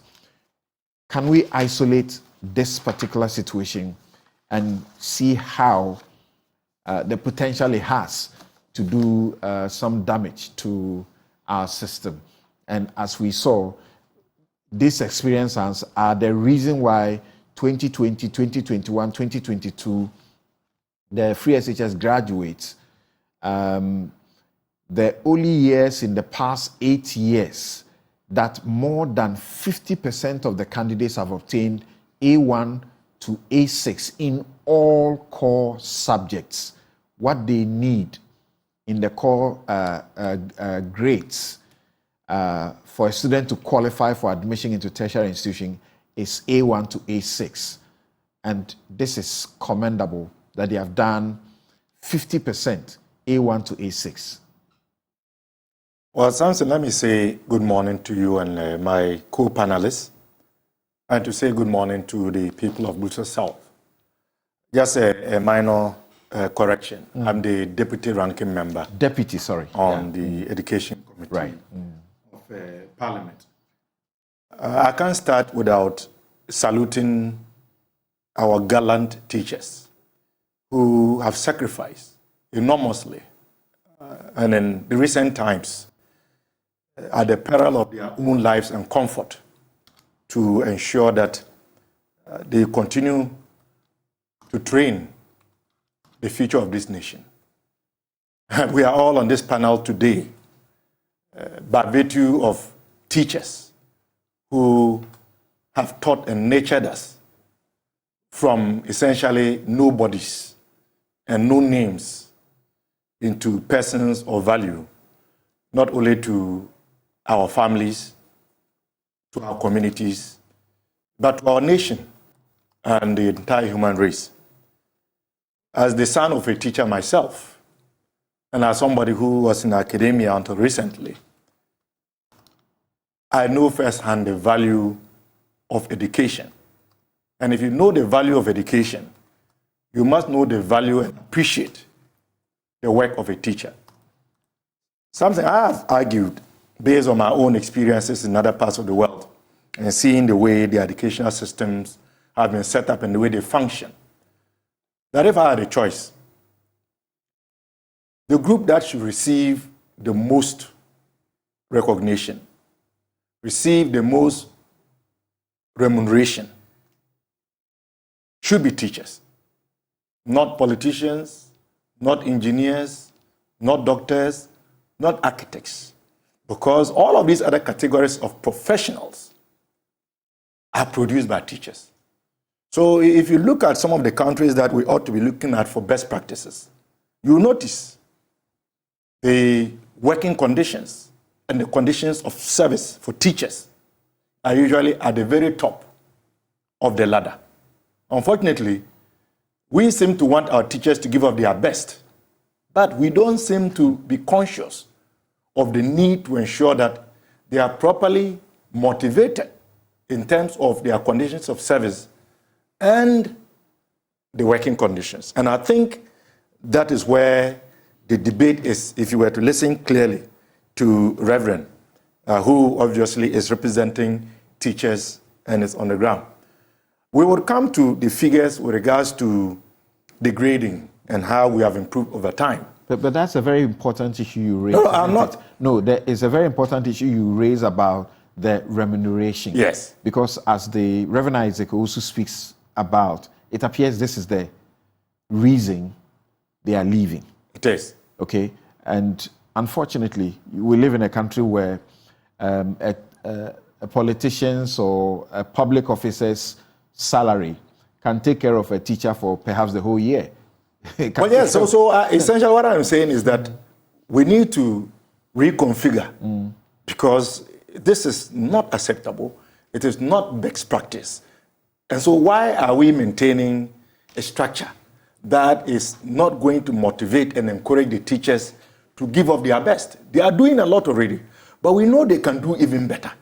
So what is holding us back as a nation, as a society, in putting our money, as the saying goes, where our mouth is? That's right. If we recognize the role of teachers, if we recognize their value, if we recognize their indispensable Here we contribution, say their reward is in heaven. No, and that is part of the problem. In fact, their reward cannot be in heaven. Their reward must be here. They are human beings like us. They have the same challenges like us. They go to the same markets like us. They have the same expenditures like us. They also suffer the brunt of an economic downturn. They are suffering from the current levels of inflation. So it's agreed, yes, that better remuneration, that is it, will resolve this problem. I agree. You are moving. That is it. You are moving to. Now, I just wanted to comment on some of the figures that were given and provide you a few more figures. Christian Adaipoku, the registrar of the National Teaching Council, indicated that annually we churn out about 30,000 teachers, right? And of course, we have 46 colleges of education, which are public, and we have a number of private colleges of education as well. Now, he sought to also explain and justify the comments that he made. And I think he made these comments a day prior to the World Teachers' Day. And he indicated in that comment, which was largely circulated in the public media. It appears it was strategic, so that it got discussed at the Well, it seems to make sense. Yeah. I would say it's a smart move. Yeah. Because that has given us a proper context. Right. But for what he said, the Minister for Education and the President of the Republic would have gotten away with the very flowery language that we saw them express, clearly trying to, praise themselves for a good job well done. But now we know, based on the debate that Christian Adaipoku's comments have generated, that this is not all rosy. There are serious issues to be dealt with. Now, the minister in his comments indicated that Ghana was not experiencing a shortage of teachers. And I am very happy that the president of NAT has openly challenged that assertion. Because how do you define shortage? The shortage and its definition must be contextualized. It must be based on the needs of the particular segment of society that is shortchanged as far as that shortage or lack of shortage is concerned. So if you take my constituency of Bulsa South, for example, as the president of NAT rightly said, if I agree with him, because this is what is happening on the ground. I have schools in Bulsa South where you have only the headmaster or the head teacher, a basic school, manning entire KG to lower primary, that is primary 4. So you can't tell me or the people of Bulsa South that there is no teacher shortage. It is not their responsibility No, factually, is it not what the minister said? Distribution rather than a shortage. And because you have them, except there are places where you don't have them in the numbers. So the president of NAT says there are schools in Accra, you go, they are in excess. And then you go to a school in a rural village somewhere, and there's one or two, and they need more. Well, that's why I'm saying the definition is relative, because for me, there is a shortage. For my district director of education, there is a shortage. For my communities where you have a junior high school with only 2 teachers, there is a shortage. It is the responsibility of the minister to address the issue. The minister shouldn't lament with us. We should not be hearing the minister tell us that there is no shortage, but rather the issue has to do with distribution. What is he doing to ensure that when teachers are posted to Dolinga, my community, or Bachongsa, or Bedemlisi, they take up those appointments, they go there, and they stay to dispense their responsibilities. That is not our role. That is his role. So he can't expect us to accept and swallow hook, line, and sinker his argument that there is no shortage, when in fact on the ground, what happens to there are shortages. What happens to us as citizens, as members of the community, being patriotic also, and thinking about where we have come from? So 100 people get qualified to become lawyers. When is it they are going to call another batch of lawyers? You see a good number who may have come from some, town or village. In the end, 90% want to stay in Accra. Nobody wants to go down there. Meanwhile, there's not a single lawyer available to provide service. That's about us too, isn't it? Yes, I agree with you. Because you guys have told us about the good old days, so to speak, where you are being posted to a village and you are happy about it. Even national service, you are very happy to go to a remote area. But today, everybody is trying to cut corners so they stay in the town, in the cities. Well, I know very well that you would agree with me. The reason why this happens, and the reason why a lot of citizens are not willing to make more sacrifices, is because they know there are certain conditions of service that they ought to benefit from. They know there ought to be certain minimum provision of services to allow them to be able to take up those appointments in those areas and to be able to thrive and to do the work that they ought to do. How do you expect a teacher who is entitled to 23 different categories of allowances, and you are giving that teacher only 3 of the 23? This happens in reality? Well, you can ask the NAT president. Yes, a lot of them are not getting what they deserve. So when the teachers speak about conditions of service, these are some of the issues. Landy, Samson, the other issue has to do with the inertia as far as Ghana and the ministry is concerned. We ought to put in these remote rural areas the needed basic structures. We need teacher accommodation. We need to provide basic amenities, even if it is solar. And then we need to motivate them. As in other parts of the world, Ghana is not the only country with very remote areas.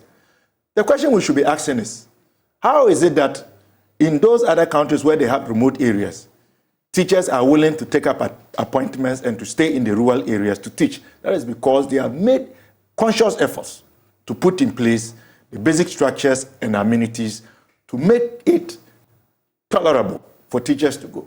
I have argued, for example, that if we were to look at the Canadian example, before you send the teachers, or even before they graduate and they are posted, you have some agreement with them. Those teachers who are willing to take up appointments in the rural areas, government can say, well, we have put there a teacher's quarters. There is solar. We've provided some TV, a fridge. Basic. Because you are far from, the urban area or the nearest town, you get a motorbike, source of transportation. Then we say, look, for going there, you sign an agreement with us that you'll be there for 5, maybe 4 or 5 years. After you've done all of that, government then gives you a scholarship to go for further studies. There are even countries where teachers who take up appointments in remote rural areas, like in Canada. We have very cold parts of Canada where nobody wants to go, where the Inuits live, for example, very cold environments. You get your salary plus half. Do you think that teachers will not go? So it's all about the conditions of service. And so if we want to be honest and sincere in addressing the challenges facing teachers, these are some of the practical things that we ought to do. And very quickly, you see, to me, there are two main issues that we ought to look at as far as the welfare and output of teachers as we expect them to dispense are concerned. The conditions of service and the working conditions. The working conditions are also atrocious. Atrocious. Samson, as you sit here, you are hosting a program. If your working conditions are not at par, you don't have the tools to execute your work, how would we expect you to give of your best? Imagine you didn't have your laptop. Imagine your teleprompters were not functioning. Imagine your producers were not available. How do we expect you to be excited and motivated about coming to host your program? And it is the same with the teachers. They don't have textbooks. Several years after the introduction of a new curriculum, the textbooks are still not available in every school. For 8 terms, government has failed to remit capitation grants. And capitation grants are the reason why public basic education in the Republic of Ghana is free. So when you are not remitting the capitation grants, where headmasters can procure chalk, attendance registers, can fix broken doors and windows, get masons to patch, cracked walls, finance sports, finance cultural activities. How do you expect the teachers to be excited about their work? Yeah, but there's an interesting part. You see the statistics put out there. You can look at it. Yes. If this is what the teachers are capable of in the absence of textbooks, is it a question that there is a certain change in policy that you disagree with, or it's really about textbooks? No, the issue is to give them the tools needed to execute their work. They are doing well. So what that then means is that if they have the full complement of the tools that they need, if their working conditions are also at par, then they will do even better. And that is what we are all asking for. So if under these conditions, we are getting this level of output, that logically would mean that if the conditions of the teacher improve, right, we would even see better results than we are currently. Thank you very much. Richard, you must be disturbed from where you sit that the state, for example, there was an issue about teacher training allowance. We said, let's scrap it. Let people pay and get in there. This allowance, let them find it themselves. Nursing training allowance. We said, let's scrap it. You say, we'll restore it. And then the NDC came on a campaign and said, we will also, reverse it again. We'll bring it back. And this is state money being expended to train. We know how our nurses are moving in the numbers. And then teachers are beginning to take a similar toll, Well, Samson, good morning to you and good morning to Dr. Park and your viewers. I think I should commend you. Every so often we'll criticize you in the media for moderating in a certain way, but I want to commend you for consistently keeping it to the issue and the comment you made off air, that if we can just take away the politics and focus on the matter, I think we'll be doing our country services. Great commendation. I think you deserve to be commended for that. The Minister for Education really framed the issue for us, and it is that we don't have shortage of teachers, but then it's a deployment issue.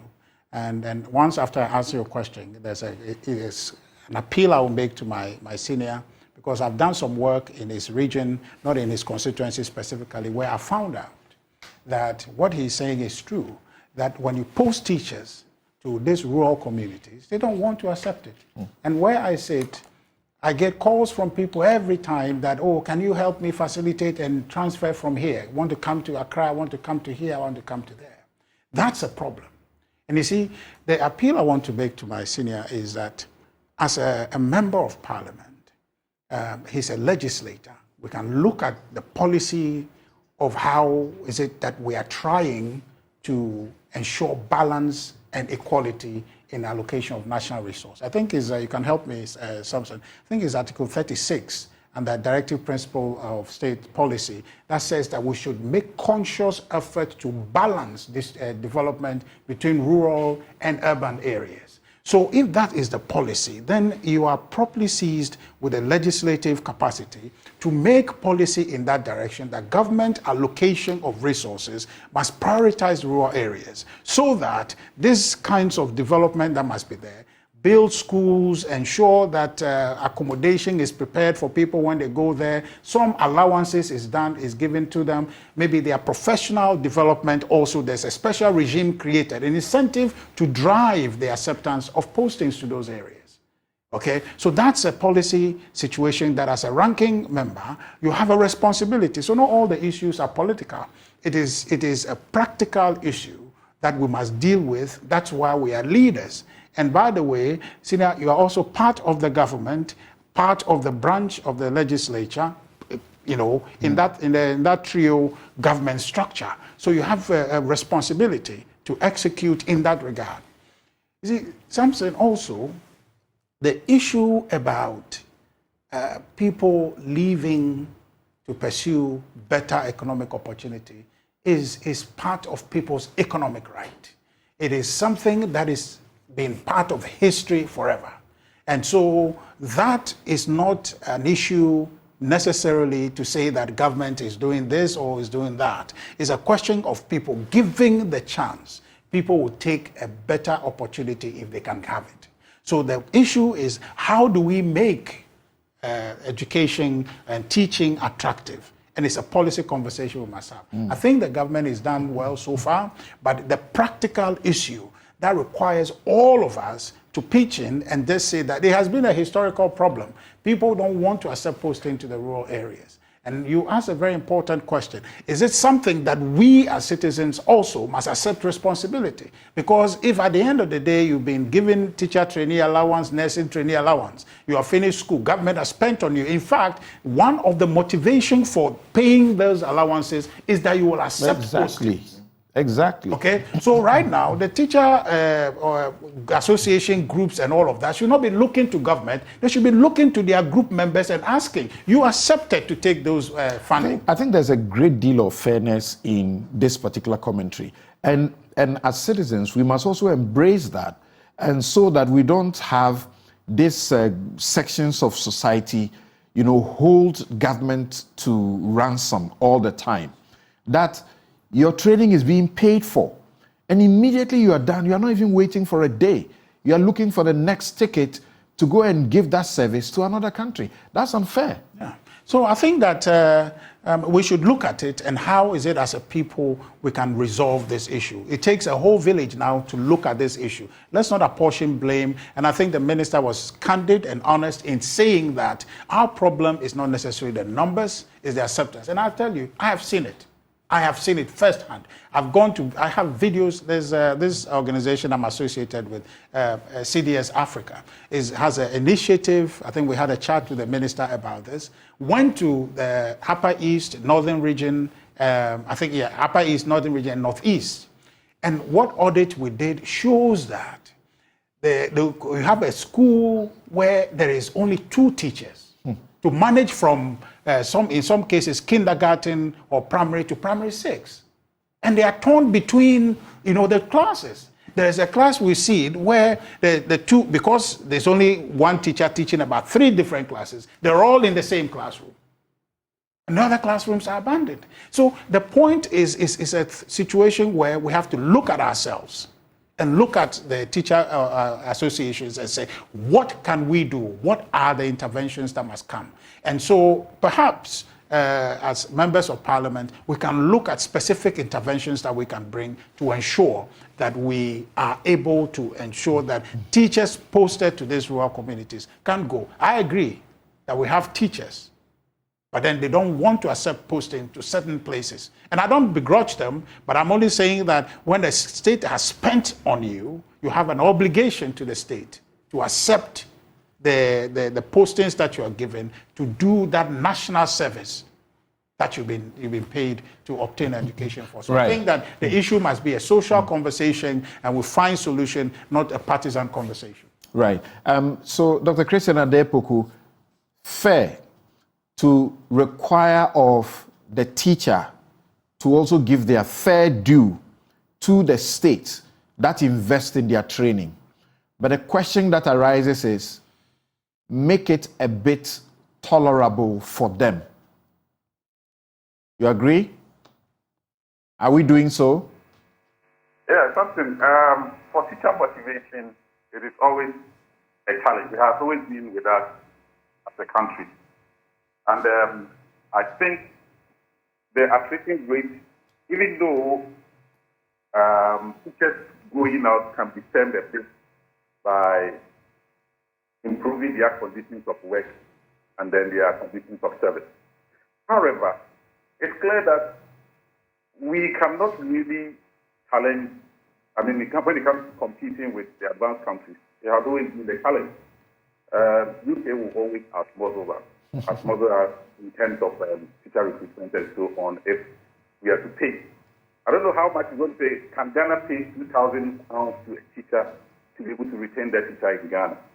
That's a question we have to ask ourselves. And with Brexit upon UK, a lot of the other European countries are leaving. And so we have turned their attention to Africa for the needed manpower. So these things are going to be with us, and as a nation, we need to have a conversation around it. But going to the challenge of getting teachers retained in the rural areas, I've been in the system for a long time. I know a number of interventions that have been put in place, but they have not been successful. For example, there was something that was sponsored by government of Ghana and Global Partnership around 2010. And it was on trained teachers program, where we go to the rural areas, we take people who have a little education but not qualified to go to maybe college of education or university, and give them further training. When we train them, whilst we are training them, they are still in the rural areas teaching. And then when they finish, they are expected to retain them there. Whenever they are able to finish, they get a diploma, and they know that they are now regularized. The next 1 year or two, they leave. The government of Ghana has also over the years introduced what we call a study leave program for teachers. And in the study leave program, if you are a classroom teacher, 5 years, you qualify. But if you are in the rural area or deprived area, you are supposed to get a study leave within 3 years maximum. There are so many things that the government continues to put in place. But unfortunately, it's not working because people see that the challenge of living in the rural areas is not limited to just accommodation. It's not limited to just monetary issues, but a lot of infrastructural issues. Where I talked upon my completion of college, I had to walk about 3-4 kilometers when I alighted from the town to my village.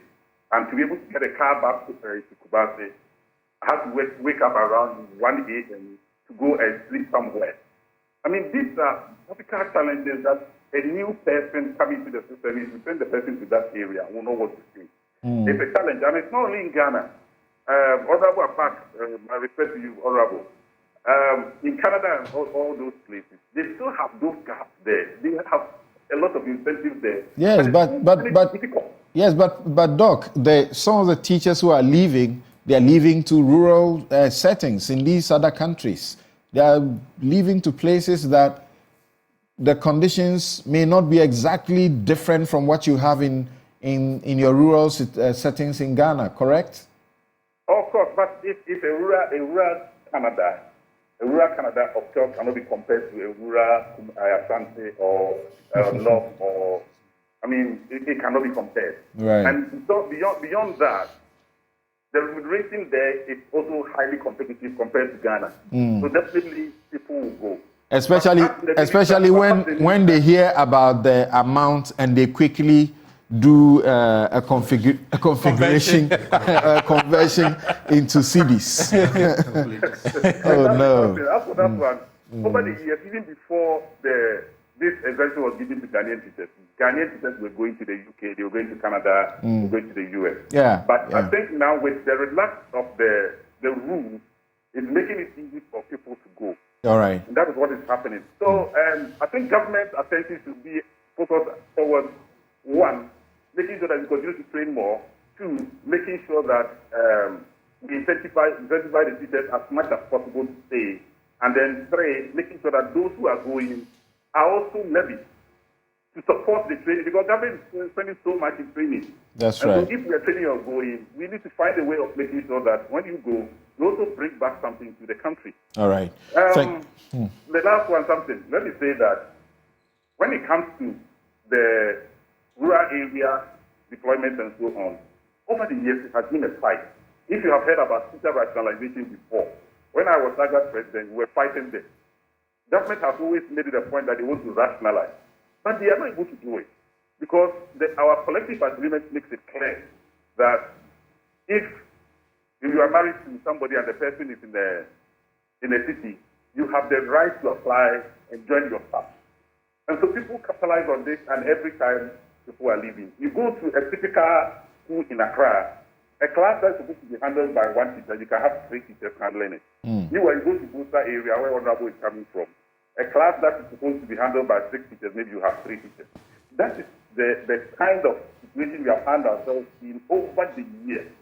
Radical measures must be taken to make sure that maybe we minimize the impact. Thank you very much, Dr. Christian Adepoku is Registrar, National Teaching Council, and we'll hear the last word from Reverend Isaac Owusu, President, Ghana National Association of Teachers. You were about also to outline some of the solutions to reversing the looming danger. What for you will be top of your list?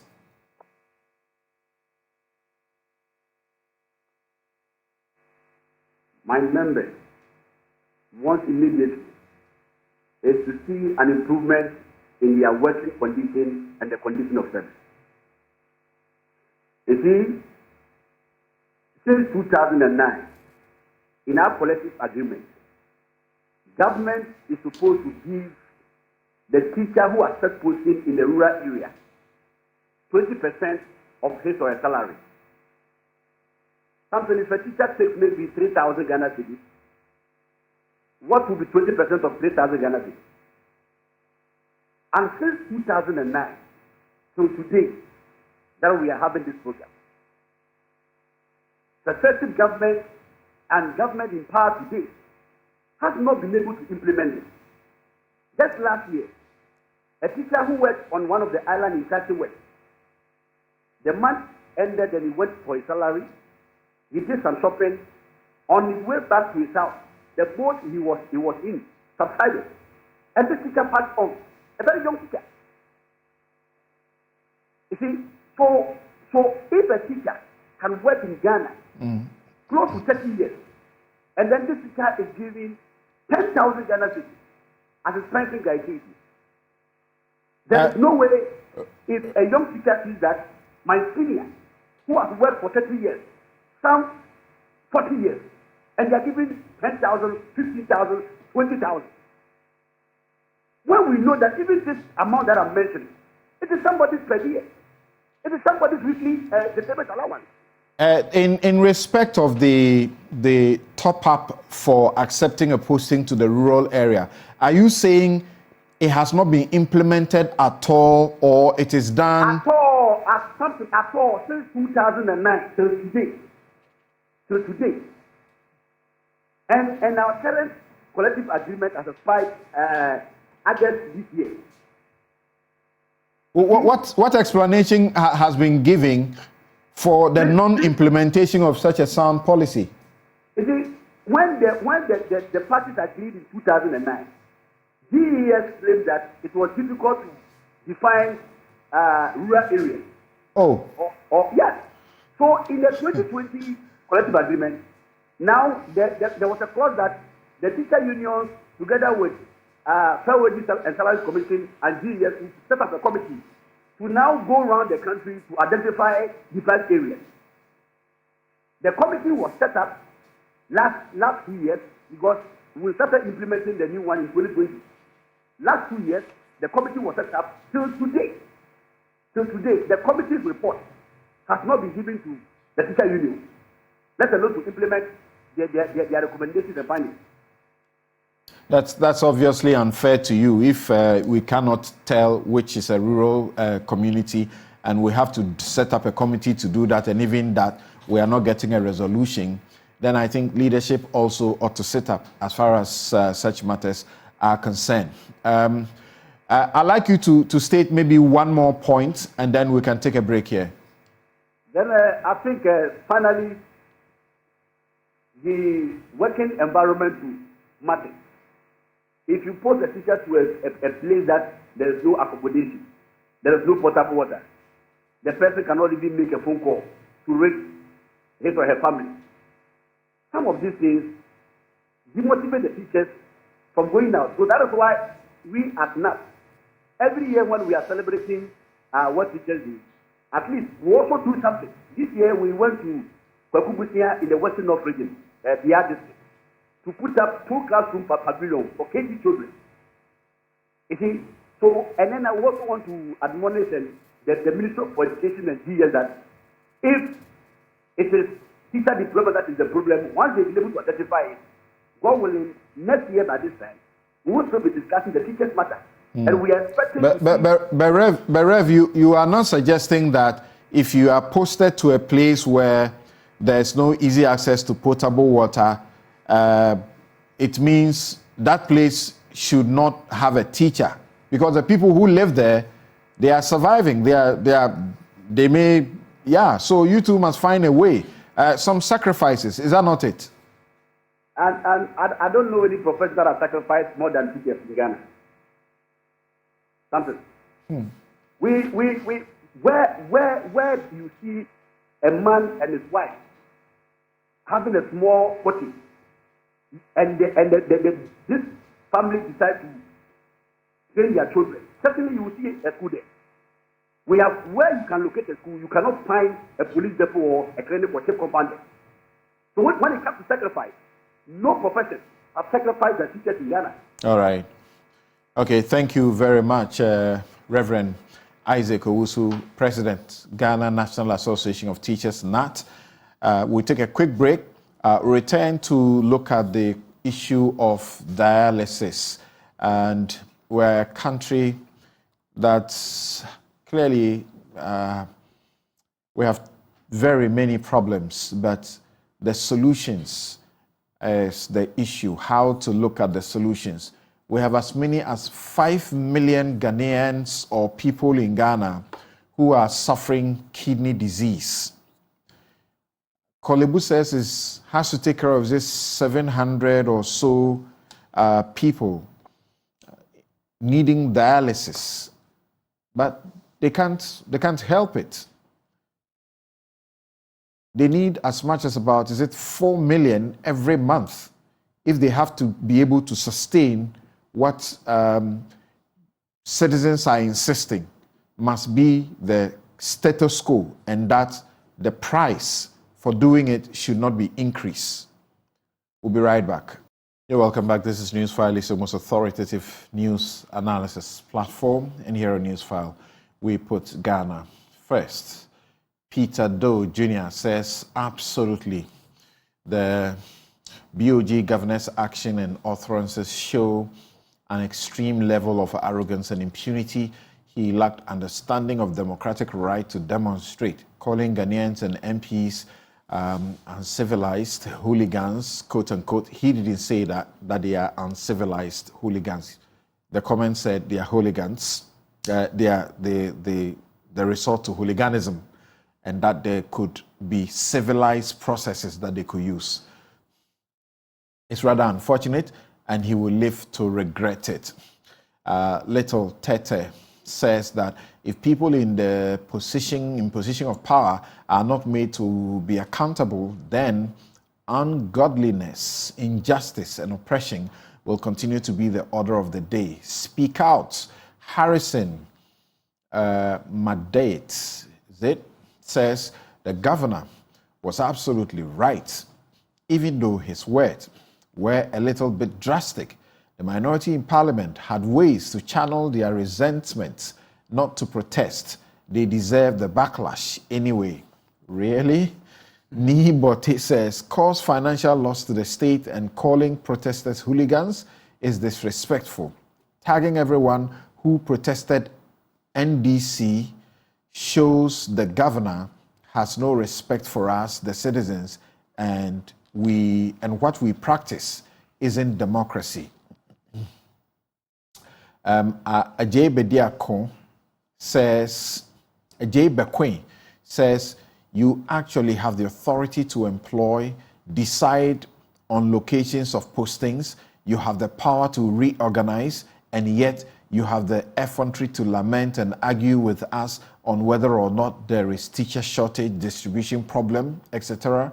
Oh, my motherland, Ghana.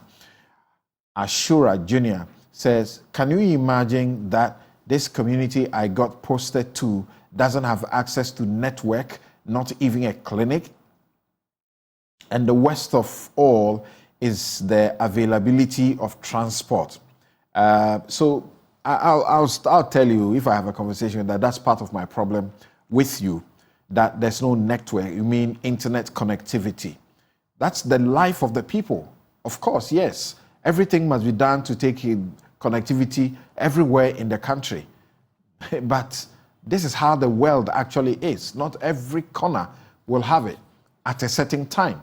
So you make that sacrifice. That's why you are giving extra. Okay? All right. Thank you very much. Let's get to talk about how people are dying because they don't have money. That's bottom line. They can't afford the cost of dialysis treatments. That's why they are dying. But before that, is it Dr. Tony Edu? Dr. Tony Edu says that the executive determines policy. The legislature actualizes it in law. Anyagba must cut out the sophistry and petitio principi argument. NPP took credit for free SHS, which is also a policy prescription under the directive principles of state policy. All right, thanks for that message. Kofi is a researcher. He says that, I should be asking why those who refuse posting to rural areas get postings to schools in Accra and Kumasi. That's a good question. When you post people to the rural area and they don't like it, how come they find themselves in Accra and Kumasi? Why? Well, because there is some reasonable levels of corruption. So we should stop it, yes. I mean, I just got a message to that effect, that some of them pay anywhere between 10 and 15,000 to get reposted. Okay, all right. Thank you very much. And when I was referring to Atuforcing, speaking about 770 trillion, I'm reminded that he was saying trillion because he was referring to it in old currency. You know how the politics we do it when we want to make it sound really humongous and scary. Then we say old cities. So, all right. Okay, thank you very much. We're all guilty of it. Now, you're all guilty of it, eh? Okay. So, my guest for this very final segment, Dr. Tatios Bayo, a senior lecturer, University of Ghana Medical School consultant, gynecologist, and clinical epidemiologist.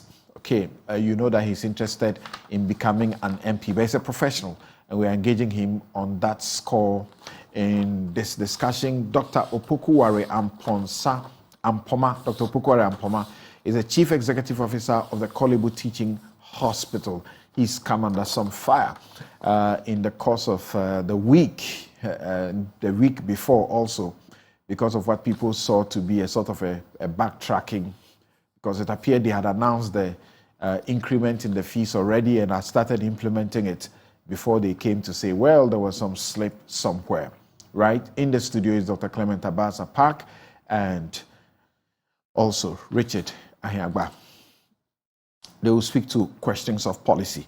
So let's begin by watching this brief clips. There's a minute and two or so of these clips. And before that, Newsfile is brought to you by Bank of Africa, as strong as a group and as close as a partner.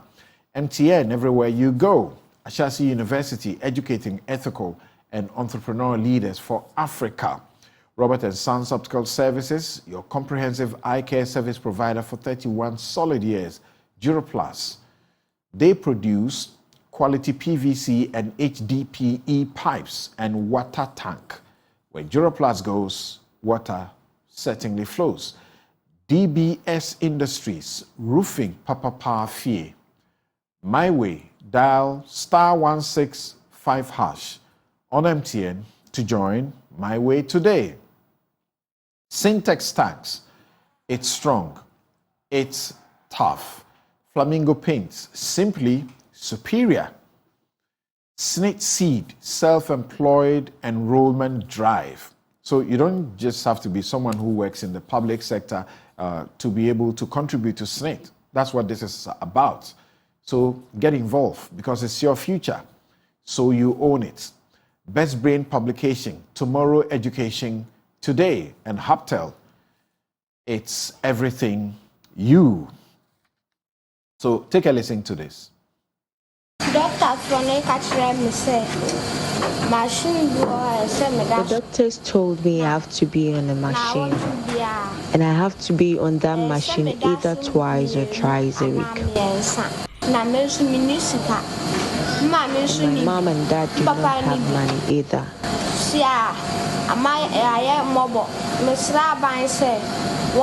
We have become miserable. I am appealing to the government to help me live through this. Otherwise, I may die.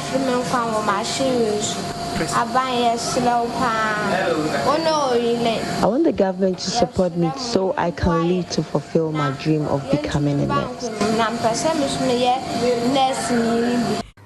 It has affected because, one, the dialysis process itself takes 4 hours. You go to the hospital and the machines are not enough. So usually where I do mine, that is the Cape Coast Teaching Hospital, because we don't have a lot of the machines. I get to the hospital sometimes before 3:30 a.m. just to go and queue. If you don't go early, it means you are not going to leave there early.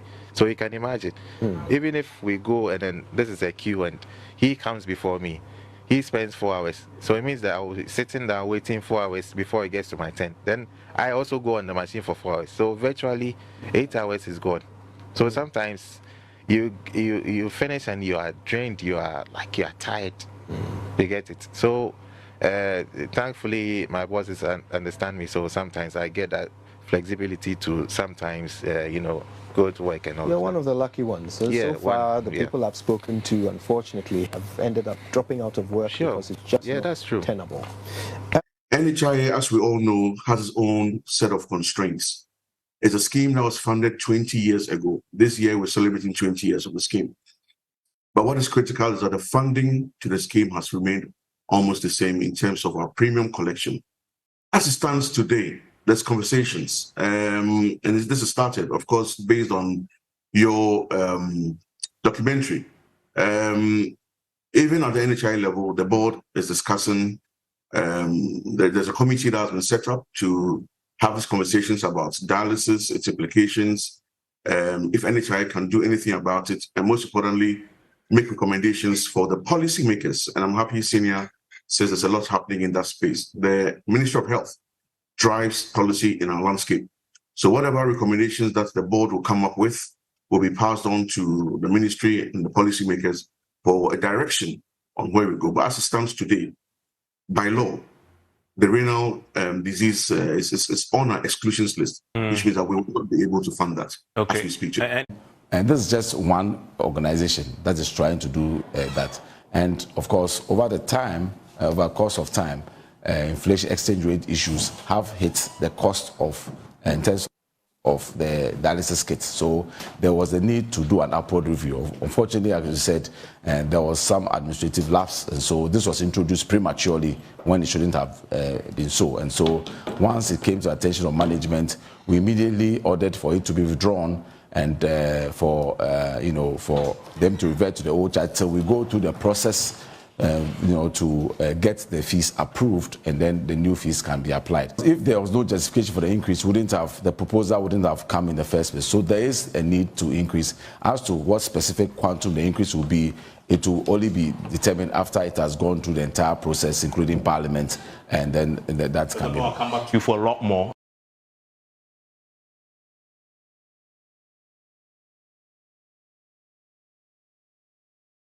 Right, so just a representation of the circumstance that kidney patients are going through, and then you also heard from some of the, people that must be heard. In fact, Dr. Ampoma is right here with us on this discussion. Thank you so very much for making the time. And very unfortunately, some of the kidney patients that you heard speaking, one of them, the girl, she died. Now,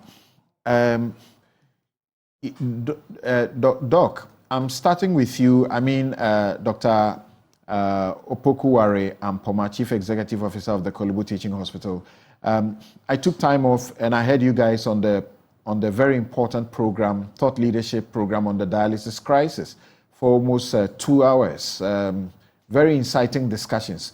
We have very limited time for this afternoon's discussion. We want you to go to the jugular and tell us how this can be made easier for kidney disease sufferers. How can things be made easier for them? Over 90% of Ghanaian kidney failure patients who should receive dialysis are not getting it. This crisis. Good morning, Samson, and good morning to all your viewers and co-panelists.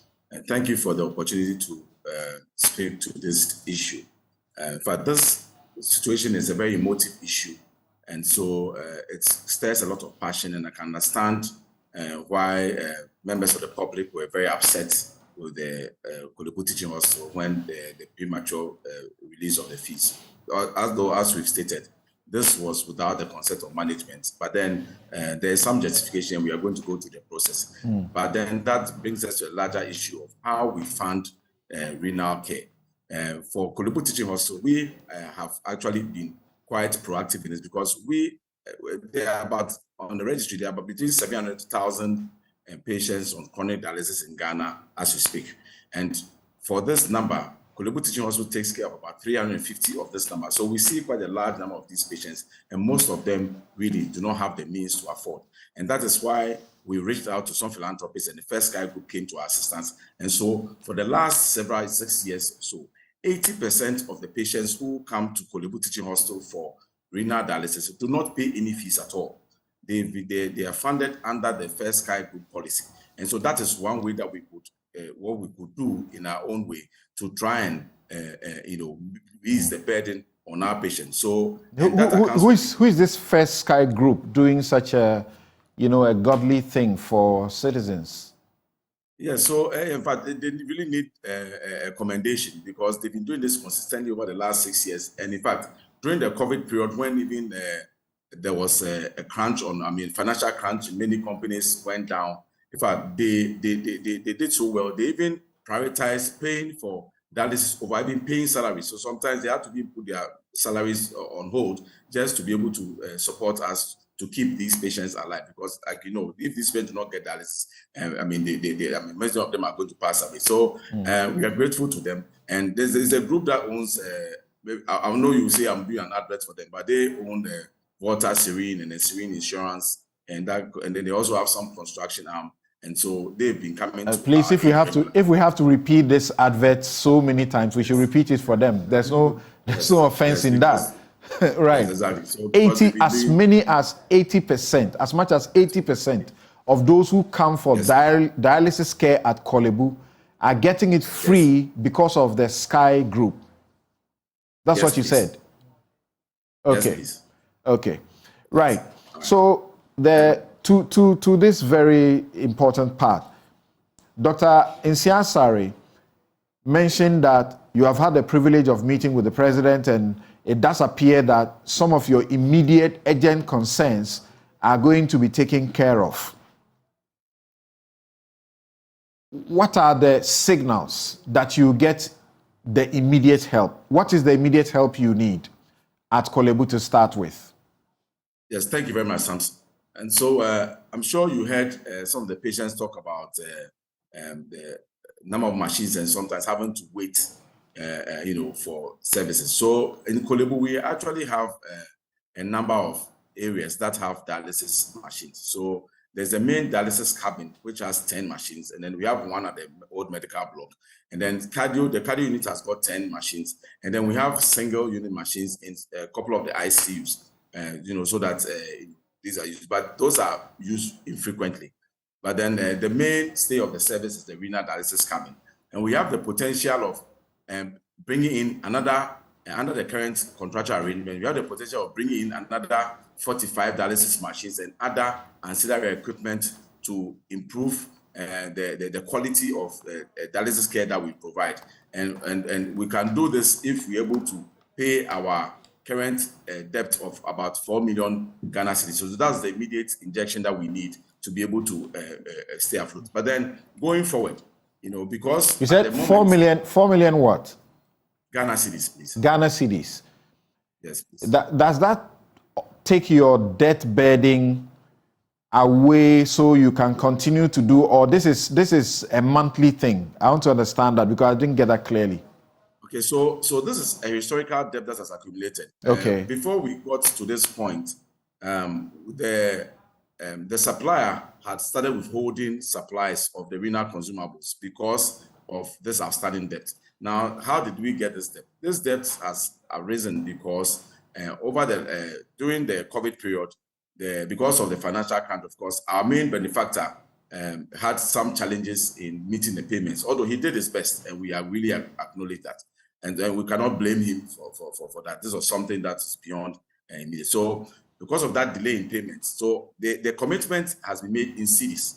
So due to the sharp fluctuation in the exchange rate, although that amount was paid, in terms of its value, in terms of the foreign exchange component, the value has significantly dropped. So this meant that we still had a significant debt to settle in that regard. And so that is how come this 4 million debt has accumulated, which has resulted in the folding of some of these critical supplies. But then, so this 4 million would help us settle the old debts, which will enable these other extra machines and equipment to be released to us to improve their service. Yeah, so we understand you had an urgent audience with the president or the presidency. How soon will this be done for those who are looking up to this to live? Yeah, so we are hoping that this will be done within the next few weeks. In fact, it can be done earlier, but we are still engaged in discussion. We've been asked to come back, do some work and come back. And so once we go back, I will keep the people of Ghana updated as to the situation. But then going forward, in terms of recovery of cost, if we are to maintain, because of the number of sessions we do, we actually run about 2,000 dialysis sessions every month. So looking at the current charges, we'll be running a deficit of 961,000 cedis every month if we are to continue with the current prices. And so for us to be able to the current price, which is 380 Ghana cedis, and you were hoping that you get approval for 765 Ghana cedis. Yes, in fact, that was a proposal, and that we sent. We knew that definitely, probably there will be some tweaking here and there, but this was our proposal. Right. Definitely, the price will come after. Yeah. So finish the point on the sustainability. Yeah. So in terms of sustainability, so if we are to maintain the current pricing, then it means we will need a subsidy of 761,000 cedis every single month. And then I even looked at for the entire Ghana, if we use even the benchmark price of just around 600 Ghana cedis, for you to be able to pay for dialysis care for the registered about 700, 800 patients who are on regular dialysis, you need an amount of about 3.4 million cedis every month to cover the cost of dialysis care for these patients. So those are the kind of numbers that we are looking at. Okay, thank you very much. Thank you very much for joining us, CEO of the Kolebu Teaching Hospital there, speaking to us on the short term, what they need, immediate, and also in the long term, how this can be sustainable. Dr. Opokuware Ampoma. Dr. Titus Bayo, a senior lecturer, University of Ghana Medical School and consultant, gynecologist and clinical epidemiologist. I need to take my time to pronounce that. Doc, can we go to the jugular? There's been suggestion about whether they should get onto the National Health Insurance Scheme, which is already burdened, and there are also too many other diseases that are being suggested to be included, and so on. What for you will be the magic bullet to ensure that we don't have this situation where 90% of dialysis, of patients who need dialysis are not getting the dialysis? Yeah, thank you very much, Samson, and good afternoon to the co-panelists and to the viewers. To go straight to the point, that statistic you just released meant that there's an unmet need of 90%, which means for every one of the dialysis patients we see, 9 others didn't start at all, and they had to die. Right. And if you're a doctor, you understand how painful that is. If you make a diagnosis for a patient and the patient tells you, just let me die, where there is treatment for the condition, it's very painful. So I think I am of the considered opinion that the NHIA can handle the cost of dialysis. However, the scheme must be supported. Currently, the scheme pays a woeful amount of 1,189.181 Ghana cedis for acute renal dialysis.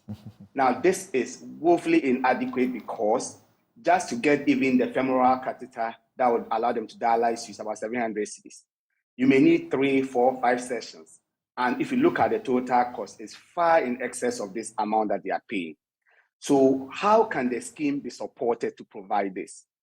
I think the very first thing is that we need to repeal that act that permits government to cap the scheme's contribution, the revenue that they get. I think it's one of the most unacceptable situations that we can find ourselves in. That of every revenue that they collect, first they tested the pulse of the nation by capping it at 25% of tax revenue. And then when nothing was done, they further reduced it to 17.5% this year. If things continue this way, it will get to a point where the cap will come down to 1%. Now, in 2021, according to the Ghana Health Service own report, or the Ministry of Health, Holistic Health Assessment, they paid only 6% of what was supposed to go to the NHIS, for an insurance scheme that's supposed to invest money and help people in their time of need. How can that sustain it? So if we remove that cap and let all the resources that is due to the NHIS get to the NHIS, then we can open up a discussion with the general population, very sincere, frank, depoliticized discussion on whether the NHIS can sustain this or not. And you are talking about, you are talking brutally about increasing the premium. Yes, but there should be no discussion on increment of premium when we are capping it. What is the justification when you cap the revenue that's supposed to come to the NHIS and ask for increased premium? And you take 85%, now 87 point something percent, and then you are giving them 6% in 2021, and you ask for increased premium. Increased premium to finance what? And I'm sure that the average Ghanaian will be more comfortable to discuss increased premium if they are sure that when they get the critical illness that they cannot take care of themselves, many people can manage malaria on their own. But acute kidney dialysis, medical doctors cannot afford this. I bet many lawyers cannot afford this for 2 years. They may start, but soon they will give up. So the first one would be to look at that capping principle. The second is that the NHIS is over 20 years old. we must review the benefit package of the NHIA. And we should use existing priority setting tools, i.e. cost-benefit analysis, disease burden analysis. Then we'll realize that some critical conditions like dialysis, intensive care management, where most people cannot sustain this on their own, need to be added. And we may have to take out others. Currently, what happens in addition of things to the NHIA is that the disease that gets the loudest advocacy gets added. You make noise about breast cancer, they add it. You make noise about childhood cancer, they add it. Today is noise about acute renal, chronic renal failure, they will add it. And we are not doing an analysis of the sustainability of this scheme, which is the only way that some people can access help. So that thorough analysis must be done. Okay. I think my very final word will be that we should consider prevention, because no matter what we do, if we don't prevent acute chronic renal failure, if we put it on the NHIS, it cannot sustain it at the current figures. All right. So we should put a lot of emphasis on the non-communicable diseases management in Ghana. Thank you very much, Dr. Titus Bayo, Senior Lecturer, University of Ghana Medical School, Consultant Gynecologist and Clinical Epidemiologist. Also, Dr. Opoku Ware Ampoma, Chief Executive Officer, Kolebu Teaching Hospital. We thank you also very much. And we know that those who matter are listening, are watching, and should be doing what is important. I have just a minute to donate to my guests in the studio to hear them say the bigger policy issues about it, because they are the ones who are determining policy. So starting with you, Richard, and I heard Dr. Kwame Sidusapong say that health insurance is supposed to take care of you when you are in the most critical need. We have a health insurance that is taking care of the things that are not our most critical need. Yet it's being capped and not enough premium, and it doesn't cover as many people to contribute as possible. Right. Well, thank you, Samson. It's a very, very emotive conversation, and I think that we all come to it with that understanding, bearing what can be done to support people in those circumstances. And I know the pulse of this government is always to try and support the vulnerable. And from the meeting that was had with the president, I'm confident that something positive will come out of this. It's a difficult situation, but I think a couple of things can be done. Maybe preventive policy on that end would be useful. Is by and large, there is some element of lifestyle choices related to that. And so maybe focusing on policy to promote prevention, education, to get people to be aware when they are healthy that these are decisions you have to make to prevent getting to that place. I think can be a policy option that we'll look at in our schools, maybe to try to educate people on making positive or better life choices. Also, investments in procuring the equipment and maintaining them well. I think my understanding now is that just about 3 hospitals, apart from private sources, Kolebu, Cape Coast Teaching, and then Konfanoche are the places. And 4 regions, no dialysis machines at all. So those are very grim prospects that we have to look at. But as I said to you, at the pulse of this government, what I've seen it do, what I know it can do and will do, is to try and champion the cause of vulnerable people. Thank you. In the next minute. Well, very quickly, I think one of the things that we ought to be doing is again to call on government, as we have done on several occasions. And in fact, John Mahama has made this call severally, that the government ought to decap funding that is targeted as planned to the National Health Insurance and indeed the GET Fund.